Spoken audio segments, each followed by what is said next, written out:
Okay, some jumble together of something that's live. Is my mic actually reporting? It is, but like quietly. Okay. So we got some like rasclatted shit from our favorite queer philosopher Dennis Prager here. Penis Prager.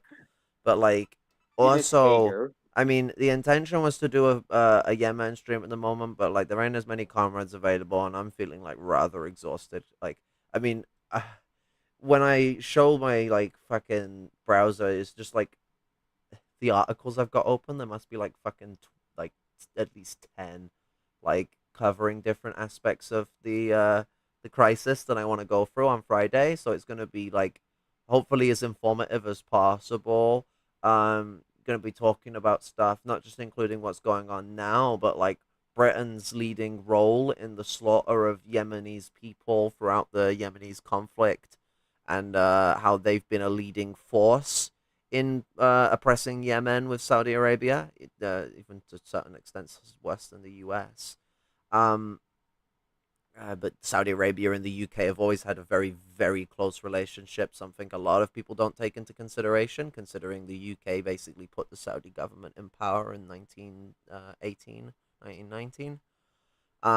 But that's going to be a whole realm of discussion come Friday because I'm late to the punch and like we've needed to talk about Yemen for God, the first strike was like 12 or more days ago. So like it's really in the running that like Yemen needs to be Damn. a core point of issue. But like I thought I'd find something to pace things out because I haven't been around all as much as I need to be regarding creating things. And it's nice to have at least something that's hilariously bad to look at.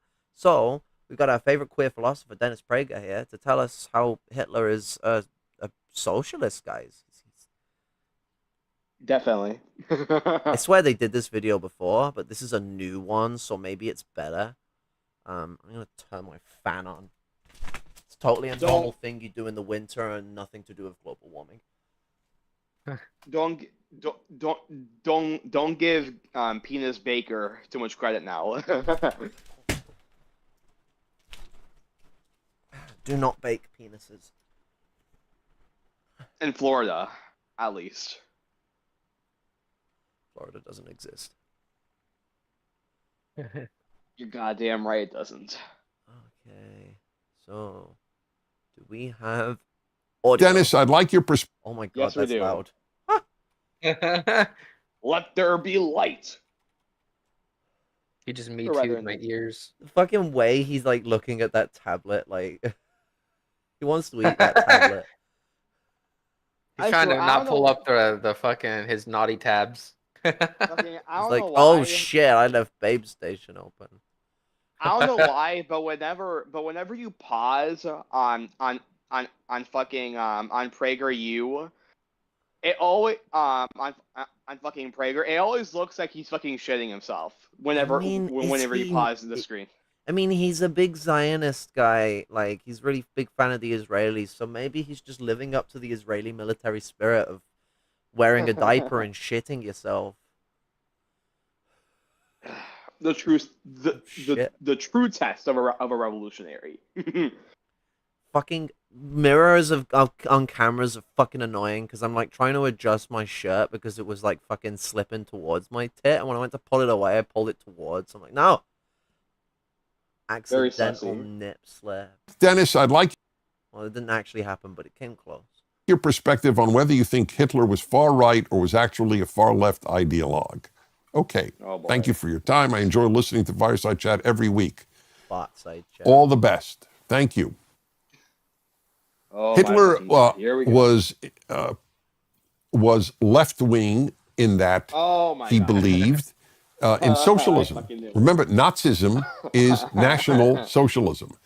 I mean, what Oh even my fucking. defines like okay, so like socialism in the proletarian sense is left wing, but socialism is not a term that's been like I mean, it wasn't even originally associated with the proletariat. Like, socialism is like quite a diverse term, so it's like okay, you're just gonna throw that around. Like when we throw socialism around, we're meaning like the proletarian like version of socialism, but Base. like petty bourgeois socialism is not left wing. Neither's bourgeois socialism. They're not even truly socialist, at least from like a Marxist perspective. They're like broken utopianistic forms of those ideas that have long been twisted even away from their like utopianism of a better tomorrow, and are more centered around like being very mechanical functions that protect capitalism from fucking destroying itself, something it's very good at. Yeah, also like literally even in the like diverse and generalized term that there's like even in the Communist Manifesto, like Marx and Engels pointed out that the word socialism was like a commonly used word seen in a positive light by like the ruling classes of Europe, while communism was looked at as a dirty word. Like when you say Exactly. communism, like you know what people are talking about. When you say socialism, it could be anything. Well, Exactly. that's what's It's a getting bit less into vague. the thing with the Christian communes that opposed bourgeois society during the 1600s to the 1800s. Actually, technically, some of those communes still exist today. Interestingly enough, Wait, really? Yeah. I had no idea they yeah, did. there's like a Christian commune in like a few states of America that exist from way back when, and there's like a few in Africa. And I'm guessing that some also exist in West Asia. Probably, I don't know. Probably I mean, do. it's just like something that's like an inherent part of like a lot of religions, because like turns out we're a very social species. Funny that. And so like Who could ever guess that? socialism is like whatever you're going to interpret it as, because it's like an innate thing to a social species. Like you could say that like as people that form a society has this quote unquote socialist cohesion to it. That's like an important aspect of our societies, and it's like, so you could say that communism is an advancement on socialism. It takes it to its principled like end. It takes society like in a sense. So like I'm using the word socialism in the sense of like societyism or some fucking nonsense to that regard. And so the word becomes very Human generic. civilization. We know that when Mm. we think of a socialist, we usually think of the left, but like that's because we communists, we do typically have a monopoly on the term in most places. Um, but that allows us to be grouped with fascists because people don't understand that fascists believe they're socialists. Like they know they're not like us. They don't think they're like us, but they do think they're socialists. They're Yeah. they're more of a pseudo revolution. I mean, how the fucking Nazis. I mean, I find it hilarious how fucking fucking shithead lord over here. How he's fucking going on about how fucking socialism was the name of the Nazis, or one of the words of the word Nazi. But I find it funny how he doesn't fucking acknowledge that the Nazis specifically chose the word socialism in their fucking group to have people go to them more, to make it seem as if they actually cared about their class interests, as if they were quote unquote anti-capitalist, when in actuality they were just fucking emboldening and bolstering white supremacist, fascist sentiments It onto them is by using socialist it terminology. is an important point of consideration that these people, a lot of them do actually believe they're anti-capitalist. As the point I'm making is that, like, to a fascist, socialism is when the bourgeoisie are under the control of the government and everyone else is under the control of the government. That's socialism to a fascist, where there's this Yeah, like, oh, go on. like Spengler in his like Prussian socialism, for instance, like he pretty much thought like the main enemy was like English capitalism, and then like he even said that Germany had socialism during like the times of like the, what was it, 1870 war or something like that. Like Yeah, socialism to these people doesn't mean anything really. Like it doesn't have anything to do with economy for a lot of it. A lot of it is like, are the petty bourgeoisie in control? Are the aristocrats in control of society? Is it a militaristic, class collaborationist, divided by rank society? If so, then that would be like a socialist society to them. yeah, it's why like the Soviet Union during the 50s onwards is so adventitious to these types of people. Even some of them that like they know enough about like the quote unquote canon of socialism that they all like criticize them for being revisionist, but then fetishize them and defend them all the way. Trav. Yeah, bro. And so like they because their interests are being met by the Soviet Union, it's all great for them. Like if you're someone who could like if you have this like up your ass feeling that you could be the special intellectual, then yeah, you could ignore the fact that like even steel workers, one of the highest paying fucking labor jobs, was 3 times less than that of doctors in the 70s. What? Equality. Bro. I Also, love like that even shit. in like the 1888 English edition of the Communist Manifesto, I think yeah, this one was written obviously by Engels, but I guess Marx was already dead by this point. But Engels said, "We could not have called it the Socialist Manifesto. By socialists in 1847 were understood on the one hand the adherents of the various utopian systems, on the other hand the most multifarious social quacks who by all manners of tinkering profess to redress without any danger to capital and profit all sorts of social grievances, in both cases men outside the working class movement and looking rather to the quote unquote educated classes for support." And then a couple Like the sentences quote down, unquote around that. yeah, yeah, he was spitting fire in this. Then he said, quote, "Thus in 1847, socialism was a middle class movement, communism a working class movement. Socialism was on the continent at least quote unquote respectable. Communism was the very opposite." So yeah, And you can see that with like social democracy really easy even today, that it's seen as respectable. But you know what? It might sound outlandish to some because at least we know a lot of the dirty behind fascism. Fascism's kind of the same. Think about it. Like, oh what yeah, is one of the things that like gets a lot of working class people attracted to Trump? Not his petty bourgeois base. Ignore those fuckers again. The people who are like in the working class to get disillusioned by him. It's that idea that his positions are respectable because he's like coming out against like the normal monotony of corporate like hedge fund based politics that dominates like American government. And so he gets this like awe of respectability that he's standing up for the little guy and he's coming out like that. It only really works on white people, but I mean, I've seen it happen with even some people of color as well. And so it's like um there's that whole like thing where even fascism managed to get around with that, and that's how Hitler came to power. A lot of it was about that like respectability of like someone yelling loud at the system as it was, and because the Communist Party wasn't making an alternative, you're obviously going to go with the louder, bigger, more aggressive party out of the two, and both of them are trying to play Nazi tactics. Because I'm never going to get over the fact that in the 30s the Communist Party decided it'd be a great idea, oh, in the 20s, the great idea to pander to nationalism. Nice, great idea, guys. I love it. At least Luxembourg can be proud. yeah.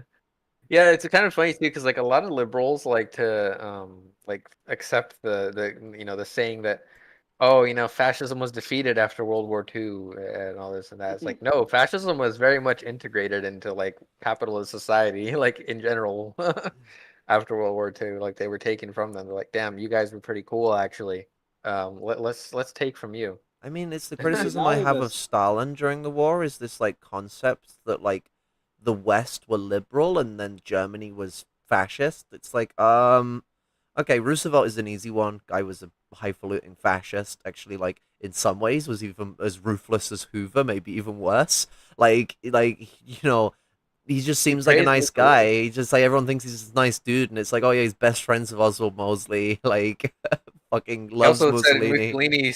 I said Mussolini saved Italy. Like, Yeah, and said that maybe America would do better if there was a dictatorship like Mussolini's in control of the presidency. And that was Who's gonna tell him? I was like, I think it was 1926 or 19 or something like that. He then ran for yeah, around that. president and won in 1927.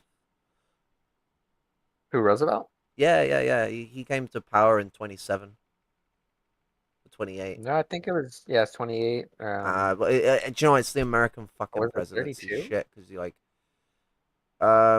28 until fucking, was it till 32? I thought he was in all the way because wasn't he like the longest sitting president? Yeah, he was there like total of 4 terms, but the fourth term he died. Yeah, I think he Yeah. first got in 32. That's what I thought because I remember it was like I always remembered him because that was the year my grandma was born. Oh Was wait, 32. did he lose in 28 then? Shit.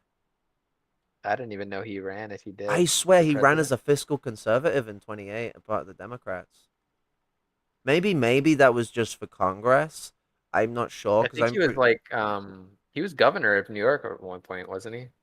Yeah, Yeah. Yeah, because the 1928 election was Herbert Hoover versus Al Smith. shit. Yeah, because we had to fucking deal with Hoover's shit. Yeah. Hoover was ruthless. Like fuck, don't mess with that guy.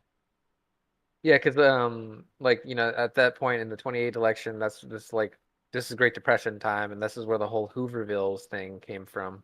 Yeah, Because like people were making ghettos and calling them after Hoover because he wasn't doing shit to save anybody. I mean those places are still ghettos to this day in a lot of areas. Like shit. Oh, and Yeah, Hoover's hate I boner grew for black people was immense. I grew up in one. It was called Okie Town back in my hometown of Yuma. Yeah, damn. It's not surprising that Numa would have fucking ghettos, to be honest, though. For It's in the real. right part of Wasn't Arizona for immense racism and classism. wasn't Yeah, wasn't Hoover Dam also named after him? I imagine so. yeah. It wasn't completed until FDR was in office, though. Yeah, it was like mid to late 30s So, that was finished. Yeah. I'm I mean, trying to fucking marvelous find. construction, awful for the environment. Everyone thinking that hydro's a solution. It's like, has anyone seen the environmental catastrophes that are caused by hydro? It's so dirty because they don't have well and clean mechanisms. You got like oil and soot and all sorts of dirt that builds up in those mechanisms. They need the oil to operate because it's a moving motor that's being charged by those motions because like water's running on it and it's actuating a magnet and a coil. Those all moving parts all need to be like moving, so they need to have some form of what is grease. Grease is a mixture of oil and soap. Um, uh, Pretty sure hydro is also just statistically like the least efficient form of like so-called green it energy. used to Because be more efficient than solar, but that's not true anymore. yeah, Solar is getting ridiculously efficient. I don't think like solar alone can do shit for us right now because solar is also awful for issues regarding like because big solar farms. There's also the whole problem of like light reflection and other crap like that. Like beaming a lot of light into the sky could have some awful effects for let's say like birds and migration and stuff like that. yeah. They actually used my local college as a little experiment for solar. Like it's 100% solar powered. There's like giant fucking solar fields all around the school. Do you know You want what to know what's though? fucked Like up? it would be You want to know? nice to have like a glass that like only lets light in but doesn't reflect it off and use that on the solar. Can you know like how like a two-way mirror like a two-way mirror works where like it can only bounce light off the one side but it can let light in on the other? Or like actually I guess blackout curtains work better for that because the two-way mirror works a little different. I have single layer blackout curtains. This side goes on the outside, and because it's white, the light can travel through. Issue is it'll still reflect it, so it's not getting done what I want out of it, but it's kind of like that. This other side, light can't go through it. Like I mean, it can technically, but like you're not gonna see into someone's yard when you're outside. Like, it's a one-way blackout curtain. Nice. I need to get one of those. Um, the thing um the thing that's really messed up. Wait, can you guys hear me? Oh Yeah. yeah. The thing that's messed up about solar is that because capitalists being the fucking capitalist piece of shit that they are and wanting to maximize profit as much as possible and accumulate as much surplus value as possible, even if you're not using the solar panels on your roof, they still pay you just to have them there, like monthly, like regular electricity, I which mean, is fucked up. it's a good scheme to pay people to have solar panels. I think. 'Cause that's the whole I part of the remember. deal is you have solar panels and then you get like money back for like not using as much electricity or just having the options to do it. I think that encouragement is fine. People are going to screw it up, but if you start making restrictions or what you don't use your solar panels for half a week and you end up like $20 short or you're struggling, like because those models losing money is fine on the petty bourgeoisie. They can go without it, but if we start implementing solar panels all around, that actually extra bit of change could be like whether you have like the extra meals you need or not if you're in poor. So it's like this is the issue with capitalism. Facilities like this are just kind of geared out for the petty bourgeoisie, and restrictions on them don't really affect the petty bourgeoisie. Like, they could give a shit if they lost like $20 on a week because they didn't use their solar panels. Yeah, I remember in 2018 there was a ballot initiative in Arizona. It was like something like all new housing developments needed to come pre-built with solar panels.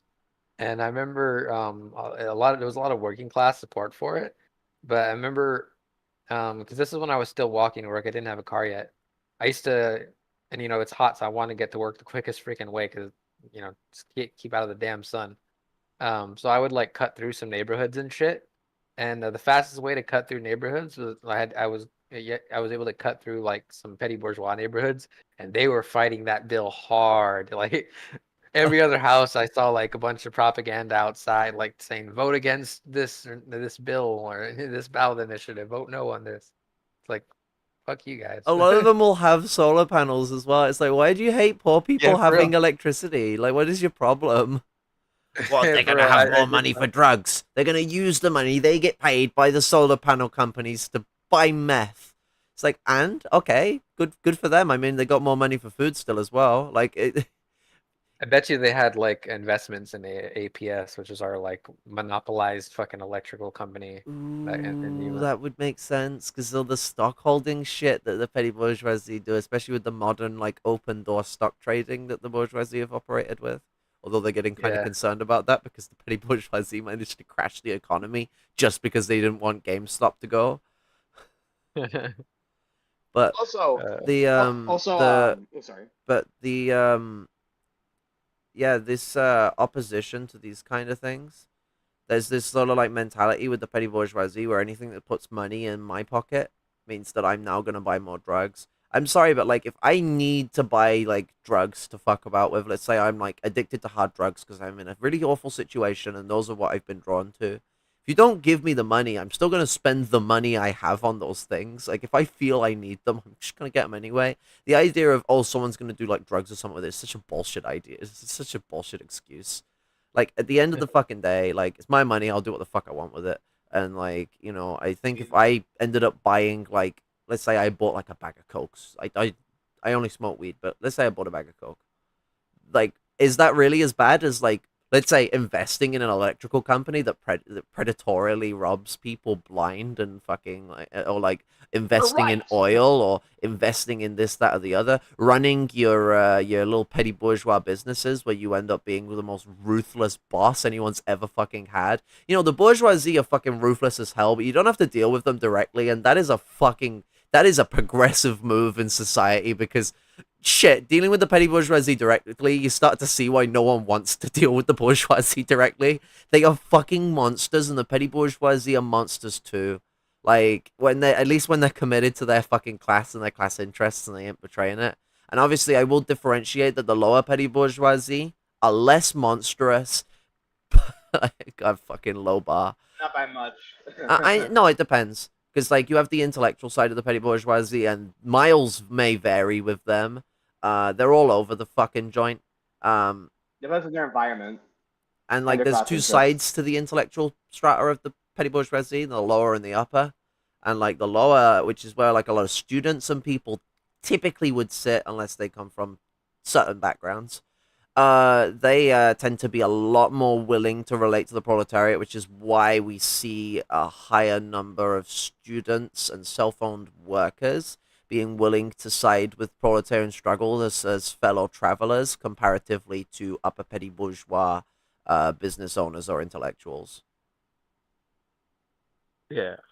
Professors are an upper petty bourgeois intellectual, and I'd say miles vary with them, but usually it's like, okay, like, are they a social democrat? Are they a Marxist that calls themselves a social democrat? Or are they a fascist? There are some liberal professors, but no one gives a shit about them. Silence liberal. But the, and then the good professors, they're usually sacked or, like, can't get a job. The Weisfeld or the Holzer experience, where you just get like, either kicked out like Holger did or blacklisted like Weisfeld has been, where you just can't even work at a university without like there being issues. You know, you just you end up like being one of the good ones. Nice. And I'll take every advantage I can to say that about someone of privilege. That's And like yet Jordan Peterson is still allowed to teach. it shows you. It shows you. Oh, he's in trouble at the moment though because like he abandoned people from his clinic, like going for his political stuff, and like did some Oh pretty heinous wow. shit. He also exposed people's documents, and while he did, I mean, in some ways not very well because like there was like times he blacked out people's names with a blue thing that was reversible, so people just used technology to reverse it and found out their names. But even when he's blacking them out, it's like the shit is like so obviously about their kind of stuff that like anyone who knows them or them themselves would easily be able to identify themselves. It's like, oh, my hair mats a lot and it pisses me off. I was just gonna, before we continue watching the video, I was gonna say one quote from Lenin, and it's one of my fucking favorite quotes of all time. Quote, imperialism is much more our mortal enemy as is capitalism. That is so. No Marxist will forget, however, that capitalism is progressive compared with feudalism, and that imperialism is progressive compared with pre-monopoly capitalism. Hence, it's not every struggle against imperialism that we should support.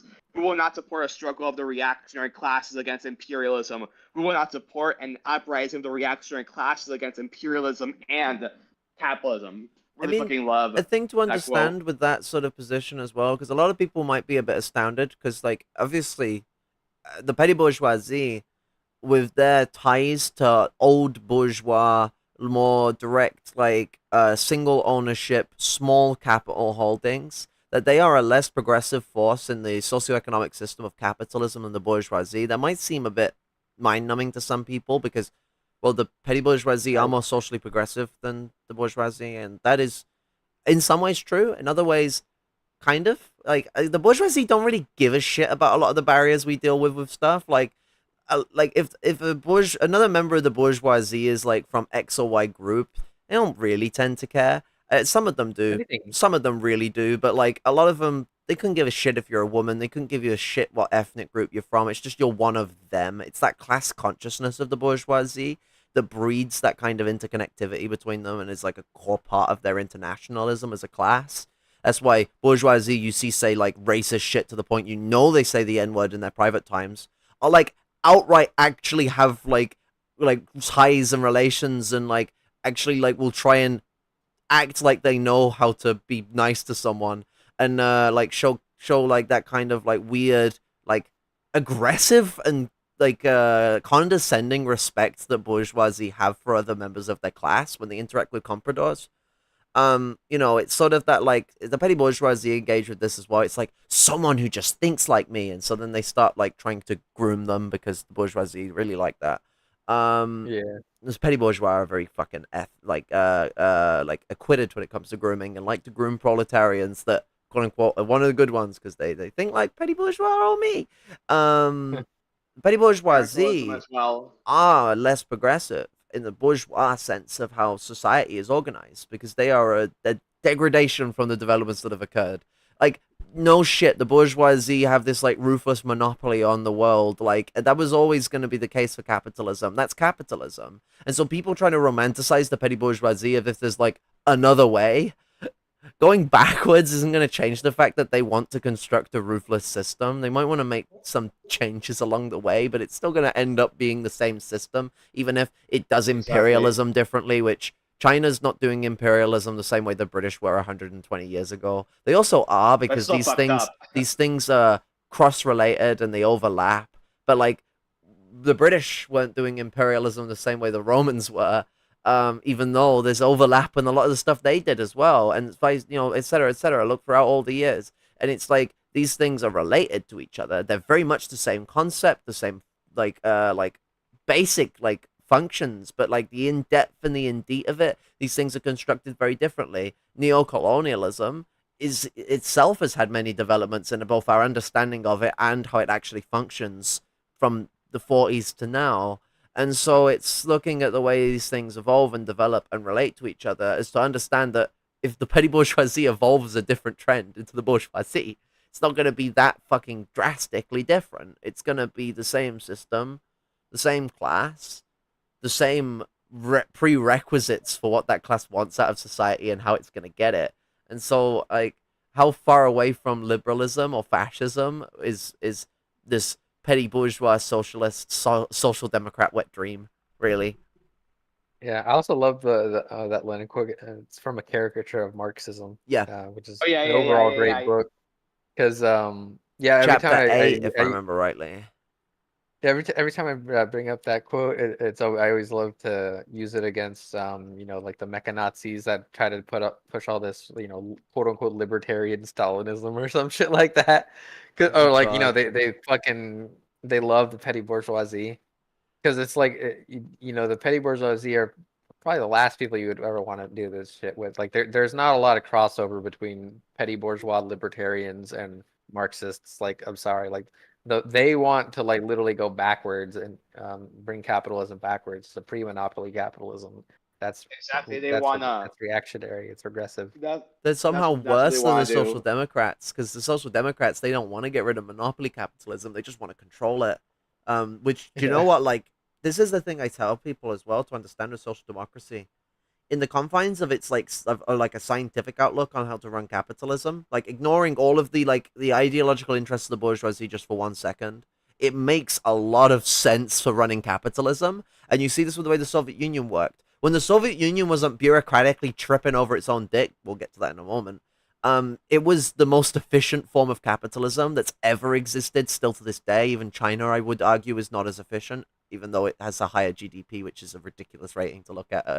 Uh, the um, the Soviet Union had an interconnectivity and like the social community of socialism still intact, whilst doing capitalism, and that allowed for them to have this like cohesive class collaborative society where there wasn't this big bourgeoisie to point at. The During the era of Khrushchev, this was the era where the petty bourgeois ran the bourgeoisie because the bourgeoisie wasn't a group of people, it was the state.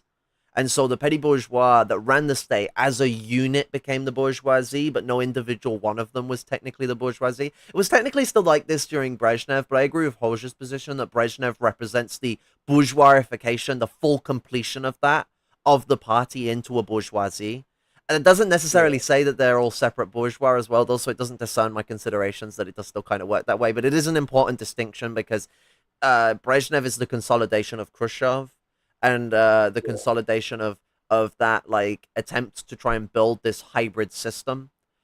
Gorbachev Yeah, represents the more like liberal aspects of social democracy. But you're gonna say something, sorry. yeah, like basically it's like Brezhnev is like the consolidation of Khrushchevism under the guise of a return to Stalinism. That's what it is. And but like Gorbachev represents Just that kidding, though, more sir. bourgeois socialism where like they don't care about hybridizing the system. They just kind of want to like okay, there's some concessions that exist with kind of like a really social society, and that's all they can give a shit about.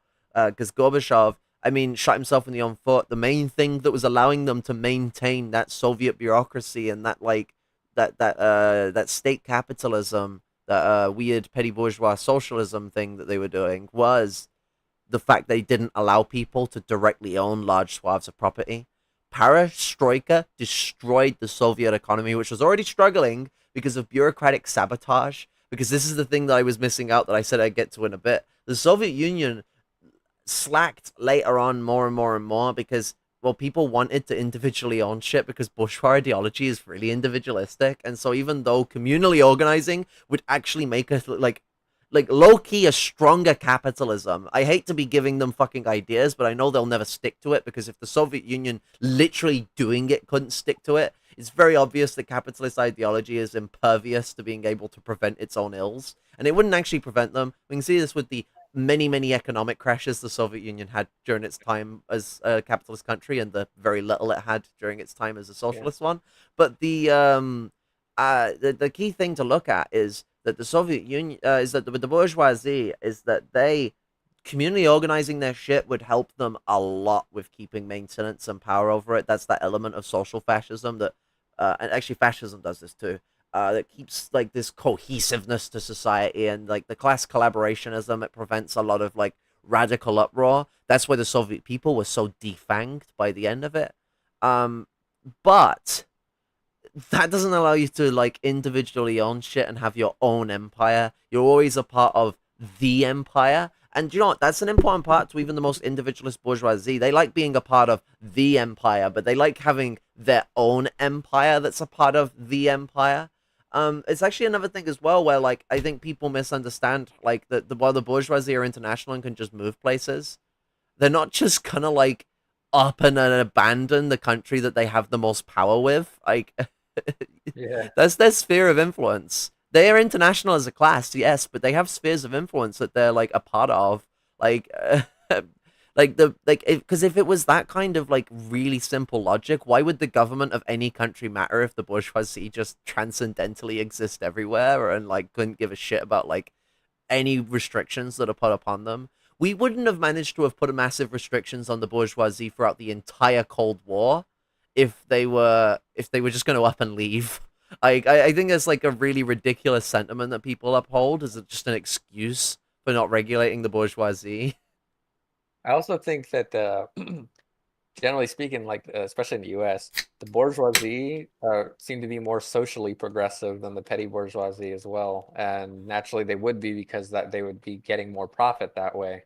But at least for the time being, that they would always change their opinion. It's not a genuinely socially progressive because they're going to do whatever is going to make them more profit. Yeah, because they Like just if don't there's really like a care.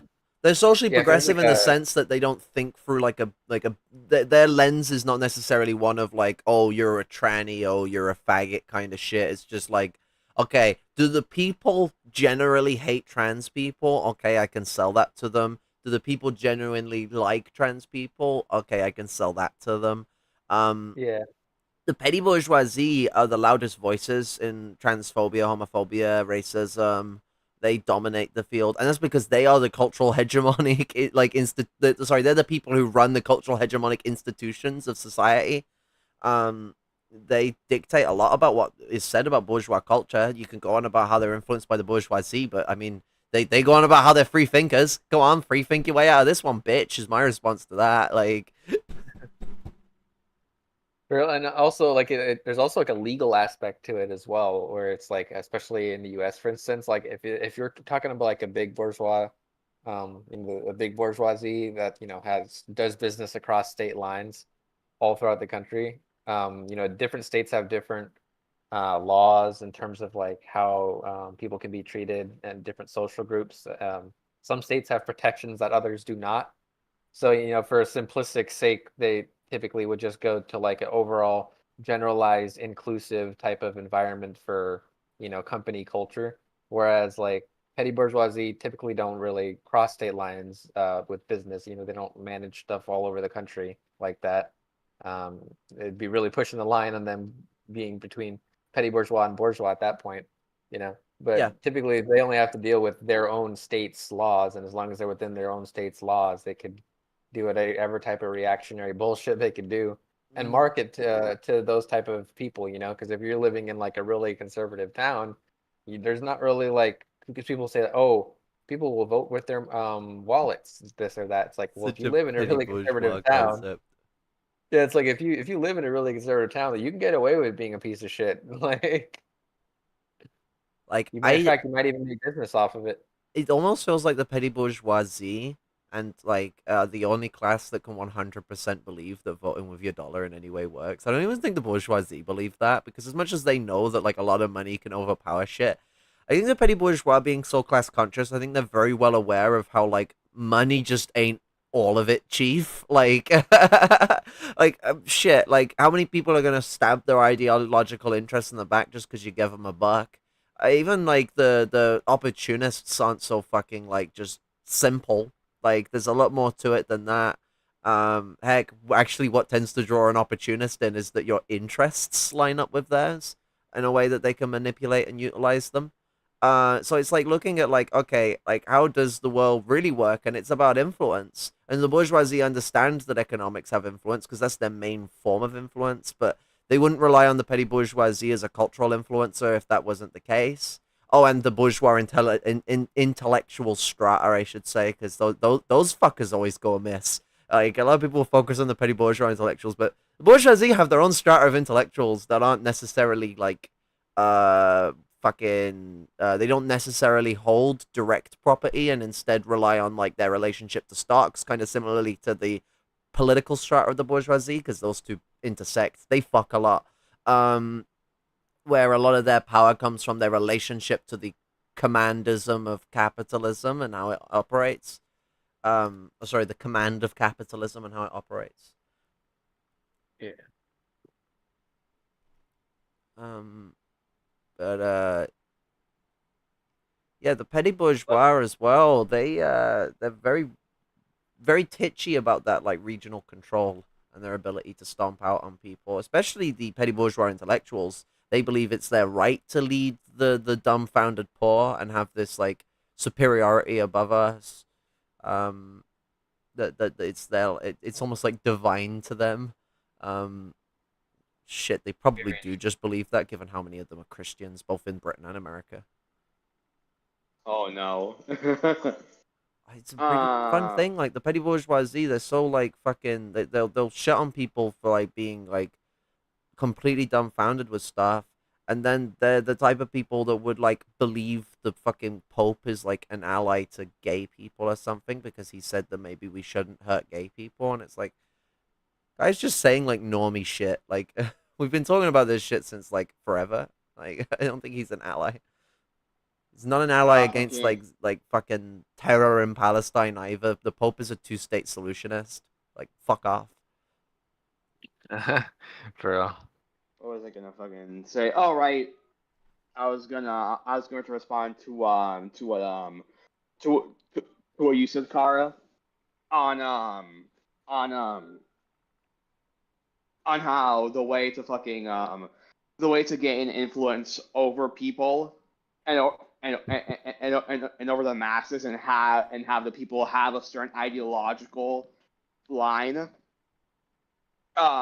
isn't just through money but by appealing to them and making it seem as if you care about their fucking interests, which is something that the fascists do well, do very well at, and in fact, in fact, in the U.S. and the global North in general, the praxis of the fascists is more advanced than ours at the moment. They have more militancy with their target audience. They are far more connected and integrated with the communities they target with than what we are as communists because of just the years that we've done fucking nothing in the global north. And we really need to start fucking catching up. But I was gonna read a quote from Huey P. Newton. It's one of my favorite quotes of all time. Let me fucking see here. Here we go. Here it is. Quote, likewise, military victory does not necessarily lead to political victory. In people's war, the people are the instruments of victory, which is the transfer of power to the people. Essential to this is winning the people to embrace a correct ideological and political line. If the masses attain effective political power but lack a correct ideological and political line, defeat will follow. If the masses are won to a correct ideological and political line, and it is organizationally consolidated, but they cannot yet seize political power, eventual victory is secured and awaits the ripening of a revolutionary situation. In other words, ideological and political line determines everything. The oppressors always start out with great material and political superiority, but ideologically they are weak because they do not serve the interests of the majority, but only a small exploiting minority. So their whole power base rests upon fooling the people to oppose their own class interests to serve those of their exploiters by making them think in the same ideological line as them and think that their interests are the same as the people that are exploiting them. So yeah, Yeah. Fucking love that quote. One of my favorite ones of all time. Yeah, it's a good quote. Yeah, because like, what's it to follow something? It's not really about how much like you're gonna chuck me. Like, obviously, there's jobs people are willing to do for $20. Like, I've had to fucking skirt by. I've had to fucking do jobs, and if you're poor enough, your principles will start to wane thin when it comes to doing a bit of work. But that's just work.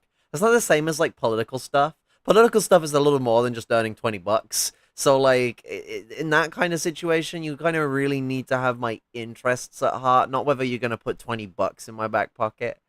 Like shit. Exactly. The fucking Like I can like go for fucking instance, suck someone off for that. Like indeed, like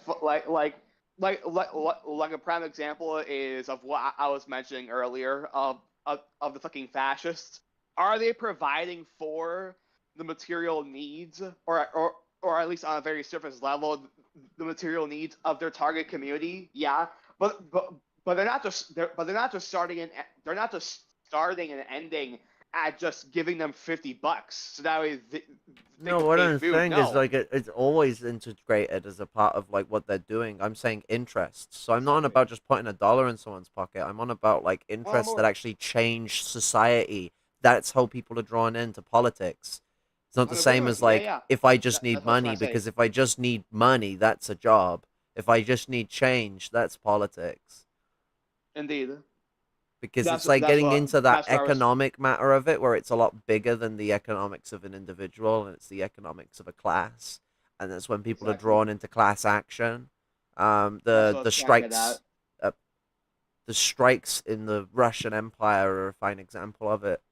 Um, those happened mostly organically. Like the leadership of a lot of those strikes had nothing to do with any political party or anything.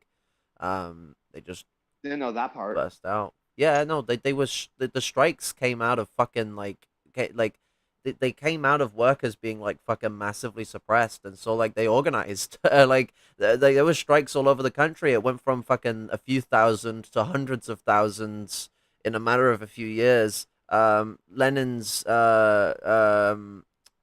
what's it, lecture on the 1905 revolution is a really good read in this regard.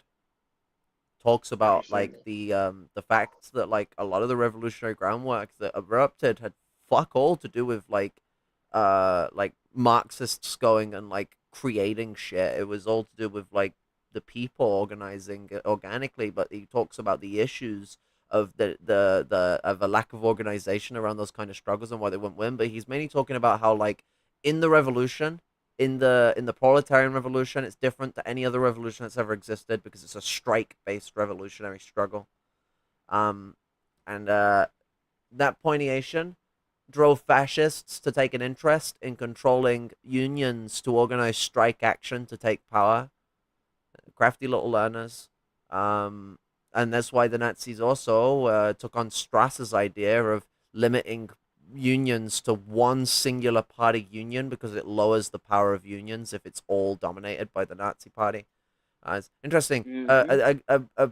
May not be a well-known communist had a similar idea to this. A Leon Trotsky. Oh, interesting. Wait, what?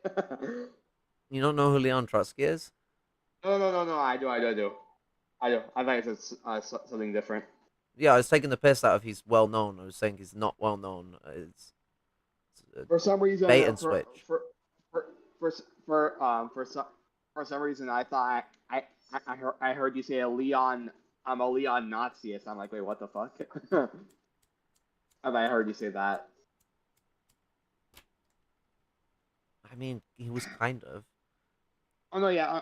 Oh no, yeah. No, yeah. He was fucking Leon Trotsky. Was a fucking Nazi, basically Not towards the quite. fucking end. Like Towards I the don't think he was a he was a Nazi, but fascist. he was some A flavor. fascist. He was some flavor of fascism.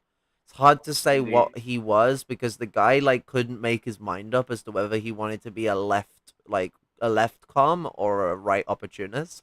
I know those two are very close together groups, but like I there's a nuance between them that like separates them, and Trotsky exists within the confines of that nuance. Honestly, it wouldn't fucking surprise me if he was a fucking Nazgul. It wouldn't surprise me at all. No, Trotsky was an internationalist. He was just a fascist. Like Trotsky wasn't really bothered by nationalism. I mean, he might have been a bit of a Russophile, but like he was a guy who just wanted to invade the world and turn it into like one. Like, according to him, it'd be socialism, and maybe he believes that. I mean, the way he writes, it seems like he believes it. But like, he would have built like one massive fascist empire to like rule them all. That was Trotsky's way of doing revolution. Um, And and like, I what's mean, it? The correct me if I'm Soviets wrong. actually made similar mistakes. A lot of people will talk about like the Baltics. Actually, not a lot of people talk about the Baltics, but in the groups of people that understand the Soviets did some pretty Trotsky-like things, they'll talk about the Baltics. Clarifications. But no one talks about the issue with Stalin on the like pre-Nakba Palestine, where he like fucking thought that supporting Israel's existence would hasten the demise of the British Empire because there was a lot of supposed socialists in there, which turned out to be labor Zionists. Nice. I mean, there were some communists there, but they weren't the massive majority Stalin thought they were. And also, even if they were, that logic is colonial. What the fuck are you on about? Like, oh, we're gonna make an America in the native lands because I mean, some of them are communists, so maybe they might bring you communism. It's like, ah, look what happened. We got America again. It's like it's almost as if like maybe you shouldn't endorse colonialism because it might destroy the British Empire. I don't care if it actually would destroy the British Empire. There's invading like their colonies would destroy the British Empire. Where was the Soviet invasion of Malaysia when they were cutting the heads off of communists? Where was the Soviet invasion of like Australia or Papua New Guinea or like any of those places? Oh no, didn't hear about that. Didn't hear them making settler states in Malaysia of fucking Germans because like it might hasten the demise of fucking the British Empire. But no, because it's like the Jewish people in Israel and it's a chance, it's an opportunistic chance, it's being formed. They grabbed at it. The Soviet Union in the 40s was opportunistic and it led to them engaging in social imperialism. It wasn't Khrushchev did not invent social imperialism in the Soviet Union. It's so hard for a lot of people to grasp that. World War II invented social imperialism in the Soviet fucking Union. That's where it came from. The Soviet Union got way too comfortable playing as a big bureaucratic world player, side to side with the British and the Americans. And we saw that in the way they handled the post-war. The post-war situation was ridiculous. Like the Soviet Union They just like they helped the British invade Iran as well. oh, and then believed the British would withdraw afterwards. Yeah. Big mistake. Did the same with Korea. They did the same with the Korea. The Korean people had completely liberated Korea before the U.S. had actually landed troops on there. But because the Soviets had signed a treaty with the Americans, they had to cut it down at the border. I think. Okay, I think the Americans actually did liberate like a quarter of the South, but like it's not half the fucking country. And like shit, the Koreans and the Soviets had already done most of the work. Like if the Soviets had just been like, fuck it, our troops land or our troops land, which is a risky move. But do you really think the West are going to start a war straight after the World War? The last time they did that, they nearly had revolutions in their own countries. I don't think they're fucking well. Churchill is, but I don't think the rest of them are that stupid. Um, it's genuine. I understand not taking the risk, but it really should have been a let your troops land and then just try and sign a fucking peace treaty. Approach it that way because then it's like not about us chopping the world up between each other like a bunch of fucking imperialists. It's about us going, okay, we have helped liberate these places from Germany and we're going to withdraw, and if they want the help and protection, we're providing them protection if they want it. We need a guarantee of peace so there is no war that erupts at the end of this. The Soviets knowing that there is no genuine guarantee of peace with the imperialists, but at least stating, we've just ended a war, we don't want another war, and making it as public as fucking possible in those Western countries puts the West back to the wall where they can't do anything other than engage with peace. Otherwise, what's it going to cause other than like bigger radical struggle than they had 20 years before? Yeah, the mid 40s in general too. Very Like revolutionary time. Stalin was particularly bad in China in like 45 because he wanted to just have like a Chiang Kai-shek led fucking government in China. He changed tune later on and like later down the line in the late 40s, but still that was a pretty shitty and like capitulationist move, especially when like definitely could have had the communists come to power at Also, that. his support of Dmitrovism would have given massive credibility because I mean, even with Mao's criticism of people being a bit too like up the arse of Stalin, Mao has some of those problems sometimes himself. and it's just the general respect as well. Like a lot of Marxists would have been pulled into believing that those ideas were candid, even if Stalin behind closed doors actually criticized Dimitrov for not understanding imperialism. So like, Yeah. but yeah, so I feel like a lot of that as well could have driven the influence upon these countries because Stalin, I mean, Stalin became way too big of a cult personality even outside of the Soviet Union. Um, Kind of see this with the trots that like pretend they I think they a lot of them actually do like Stalin, but they like the reactionary sides of Stalin. Those people will they'll what is it that they'll fetishize Stalin as like some sort of god. It's just like beyond Yeah. belief.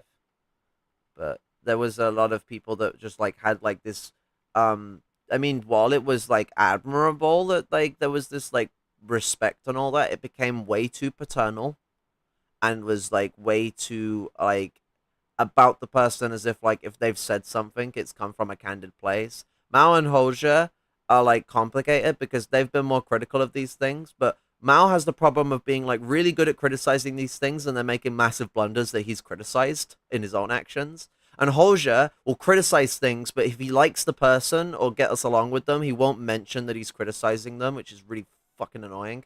Like, Yeah, it's annoying. I Like guess it's he'll not with criticize the everyone. It's idea, just but people he highly respects. If he highly respects someone, he tends to like pull his punches a bit, or he'll say the thing really harsh, but he won't direct it at them, and it's really fucking annoying. not. Yeah, that's what I say. Because like Euro-communism is anti-communism. Is like I think I could easily say it's my favorite work from him, It's a really good and it's piece. like an absolute dunking on Dimitrovism and popular frontism in general. But he doesn't even mention that. Like in fact, in that same book, He he compliments it. he even thinks he even compliments it. Like he says the opposite. He talks about Dimitrov and the Seventh Congress in a positive light, and it's like, you spent the entire book criticizing it. So The I'm actually consideration not is too. as well is that like the Seventh Congress was when the proletariat turned against the lower echelons of the proletariat, like blamed fascism on us in a way. Like, oh, it's just the bourgeoisie and the lower proletariat. We'll just ignore the petty bourgeois involvement. You know what? Like, uh, it's all fun to hate on Trotsky, but I hope they didn't like discern the petty bourgeois element of fascism because Trotsky was one of the early voices that pointed it out. Like, Trotsky's It's work on it isn't also even that detailed. It's just like he kind of just says like really. I'd say it's like a good starter piece for people because it's about like the really basic factor that fascism is a movement of the I middle find it, class. I I also find it just find it hilarious totally how ridiculous sorry. that like the Seventh Congress in like 35 and 36 like was based off of the experiment of the French Communist Party, who had already did major fuck ups in their I Popular find Front it before the Seventh Congress. Like I they find it already were like they already sided with the bourgeoisie before the Seventh Congress and shut down like a major fucking strike that was going on. Yep. it's interesting to me how it's interesting to me how despite Trotsky ended up becoming a fascist, his book is actually a pretty good book depicting fascism. I mean, hey, it takes one to know one, I It's guess. good for starting. It's not good for like advanced understanding. Like Oh no, yeah, if that's you're more like Gordon introducing Jackson. someone to fascism and they've never heard of it before and they just think it's like the all-encompassing power of the bourgeoisie, his book's a good starting point because he very aptly points at it. But there's a Marxist I always forget the name of that I think it was like maybe like a few years or maybe a decade after Trotsky wrote a book about it that like takes both the good elements of like well it doesn't take from him but it's like it has the good elements that Trotsky's talking about and the good elements that even Dimitrov talks about regarding fascism that's like they're correct and like Um, merges them into the actual position that should exist because Trotsky doesn't go into enough about the bourgeois like domination that exists in a lot of forms of fascism. And Dimitrov acts as if that's the only way fascism exists, and like there's nothing else to it to him other than domination from the bourgeoisie and their exploitation of the lower strata to I don't know uwu genocide. And it's like shit. I remember fascism manipulating a lot more than just the lumpen proletariat. I remember there being like this whole thing called Nazi Germany where they manipulated the proletariat too. It's like Mussolini comes fucking from the fucking labor aristocracy. He's like a lower labor aristocrat, and it's like, okay, so then if a lower labor aristocrat, a strata of the proletariat, could become fascist. If the lumpen proletariat are just like bound for fascism and this weird petty bourgeois thing, I guess the proletariat in general are just a weird petty bourgeois thing bound for fascism. Like I hate that like assumptive logic. It's like we're all fucking manipulatable. It doesn't matter how smart you fucking think you are. Like your brain is a mushy exactly. little pool that is full of piss and can be easily It doesn't manipulated. matter. It doesn't matter who you are. It doesn't matter who you are and what and or what group you're from. Anyone can be influenced by bourgeois thought. Anyone can be influenced by reactionary sentiments. Obviously, are there going to be some groups that may have more revolutionary potential than others? Of course, like how like for an example, how colonized people are going to have way more revolutionary potential in those communities than colonizer communities for obvious reasons. But even so, that doesn't mean that a colonized person can't be influenced by It white also doesn't supremacist mean like thought. an individual colonized person will always be more revolutionary because there's tokenism to take into Exactly. consideration. There's also Exactly. the factor of how that's not a linear matter between the two different groups. Um, Exactly. and class determines a lot of the relations on this because it then gets into Exactly. intersectional understanding of things. The intersectional understanding of things knows that a black bourgeois is never going to be as oppressed as a white working class person is. Exactly. Exactly. Although I've that said gets it before complicated when you multiple say times. like black bourgeoisie because there isn't a separate black bourgeoisie. It's actually a There's very unique multiple. peculiarity to black people and a few other colonized groups around the world where their bourgeois is so integrated into the colonizer bourgeoisie that like the petty The bourgeoisie is compradors. the petty bourgeoisie is the highest class position of their nation as a separate entity from the system. Mm. I actually don't like um Dimitrov's definition of fascism. People always point to it. I think it's way too fucking general, to be honest. It's way too. It's not only just way too general. It's way too limited. Like it just Yeah. bourgeois what does dominative what control. It's like okay, like does all forms of social fascism involve the bourgeoisie like locking down society and making it like draconian? I don't think it does. Yeah, I much indeed. prefer Clara Zetkin's works on fascism. She has a That's the couple one works I on was thinking of. It was her. Yeah, her works And are George really, really Jackson good as well. on He's also pretty fascism. good. Yeah, Yeah, yeah, George George Jackson Jackson, Blood in my eye. and Which is a book I still need to Gra- read. Gramsci also has a pretty good definition of fascism. And Oh no, R. yeah, Paul Although, Marx. although I would argue that you should read the others first because Gramsci's quite abstract with a lot of his things in his works. He has a definition Yeah, of fascism before he went into prison, though, so you don't have to look too deep and far. But he gets into some of the nitty gritty in his prison notebooks that I would suggest people to read. He talks about like one. I can't ever remember the quote exactly, but he talks about how like fascism is like a in Europe at least is a merger of Christian vulgar materialism and Hegelian idealism. And you can see this even with like the paganite fascists, like the Nazis. The Nazis were pagans; they weren't Christians. They Hitler wanted to return to German paganism in Germany. There was a lot of atheists in the Nazi party as well. There were also a lot of Christians for some reason, but there's a lot of Christian support for the Nazis in the populace as well. So Hitler paid lip service to the church, but he fucking despised them. He saw the church as like a Jewish entity. But the what's it the their relationship with religion is still very much the same though. It's that like they take the spiritual form of materialism that existed in religions because religion kind of like applied this weird lens to materialism where there's like the congruent material and then it's related to the spiritual. I mean, we use Islamic mysticism as a part of our science, and that's something that actually does that too. Where, but in Islam, it's hella more based. So in Islam, everything exists that's material. It's all material. It's not like there's some ephemeral thing where I experience a different world to you or any bullshit like that. We can fuck that weird transcendentalism of the later Christians right off for starters. And like there's a like that material is congruently as to manipulate and engage with, like the they take that understanding in Abrahamic faith that the work of the Lord is done by human hands into expression. The whole idea that everyone is building. It's another statement from Christianity. Protestant work ethic, nothing like it. But so like the world is all congruently material, but it still has a vulgar material issue to it that makes it not entirely dialectic.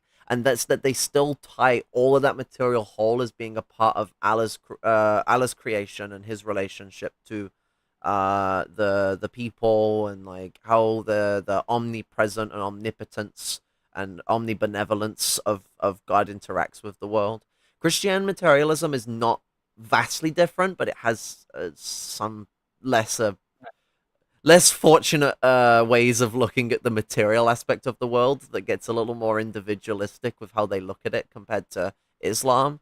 But the congruency is still the same. Material is tied to the spiritual, and there's that metaphysical element that comes into it. And vulgar materialism is like it's like just round the corner on the fucking street from from engaging in metaphysics, because to be so vulgar and rigid on the material world, your grasp of the material world starts to drift and wane.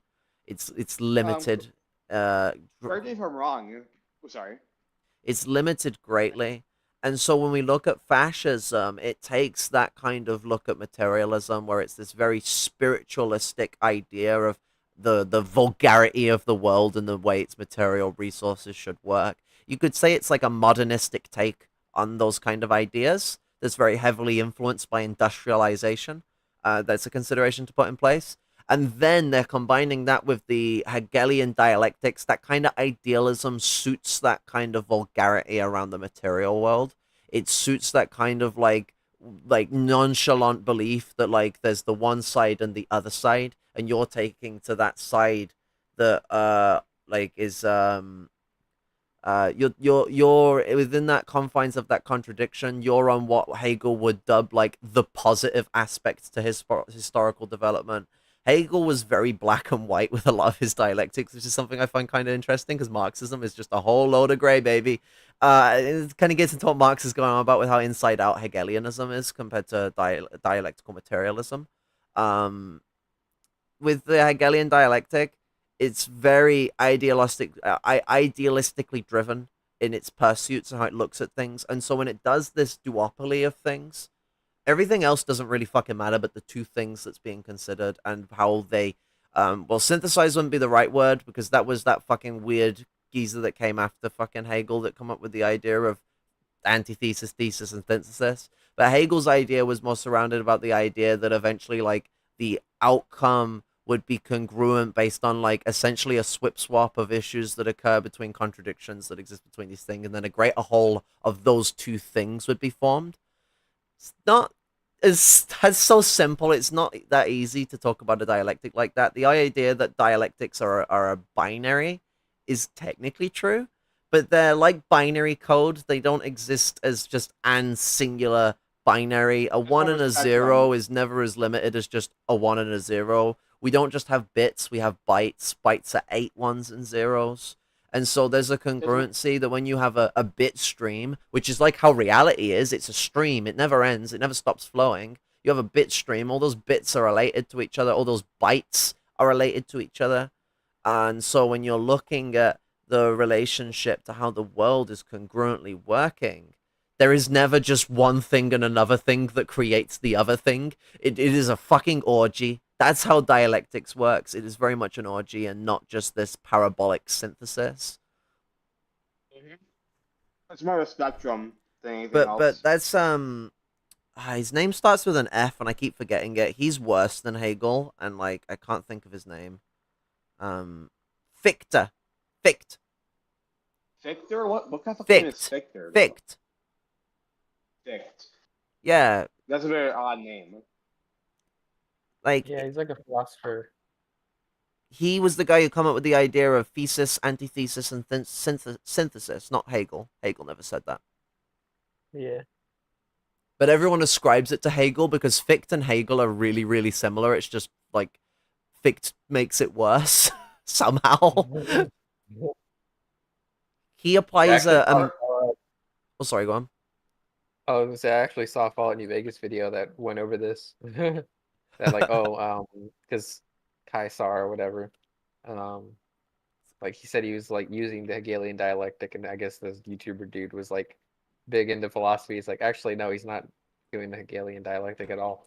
Yeah, it's the Fichtean dialectic, and in the Fichtean dialectic, it's much more mechanical than Hegel's. Hegel's is very whimsical and like sort of, I'd say lackadaisical in my opinion, while Fichte is a lot more rigid in how he operates the dialectic. It's much more mechanical, purposeful in a way you could say.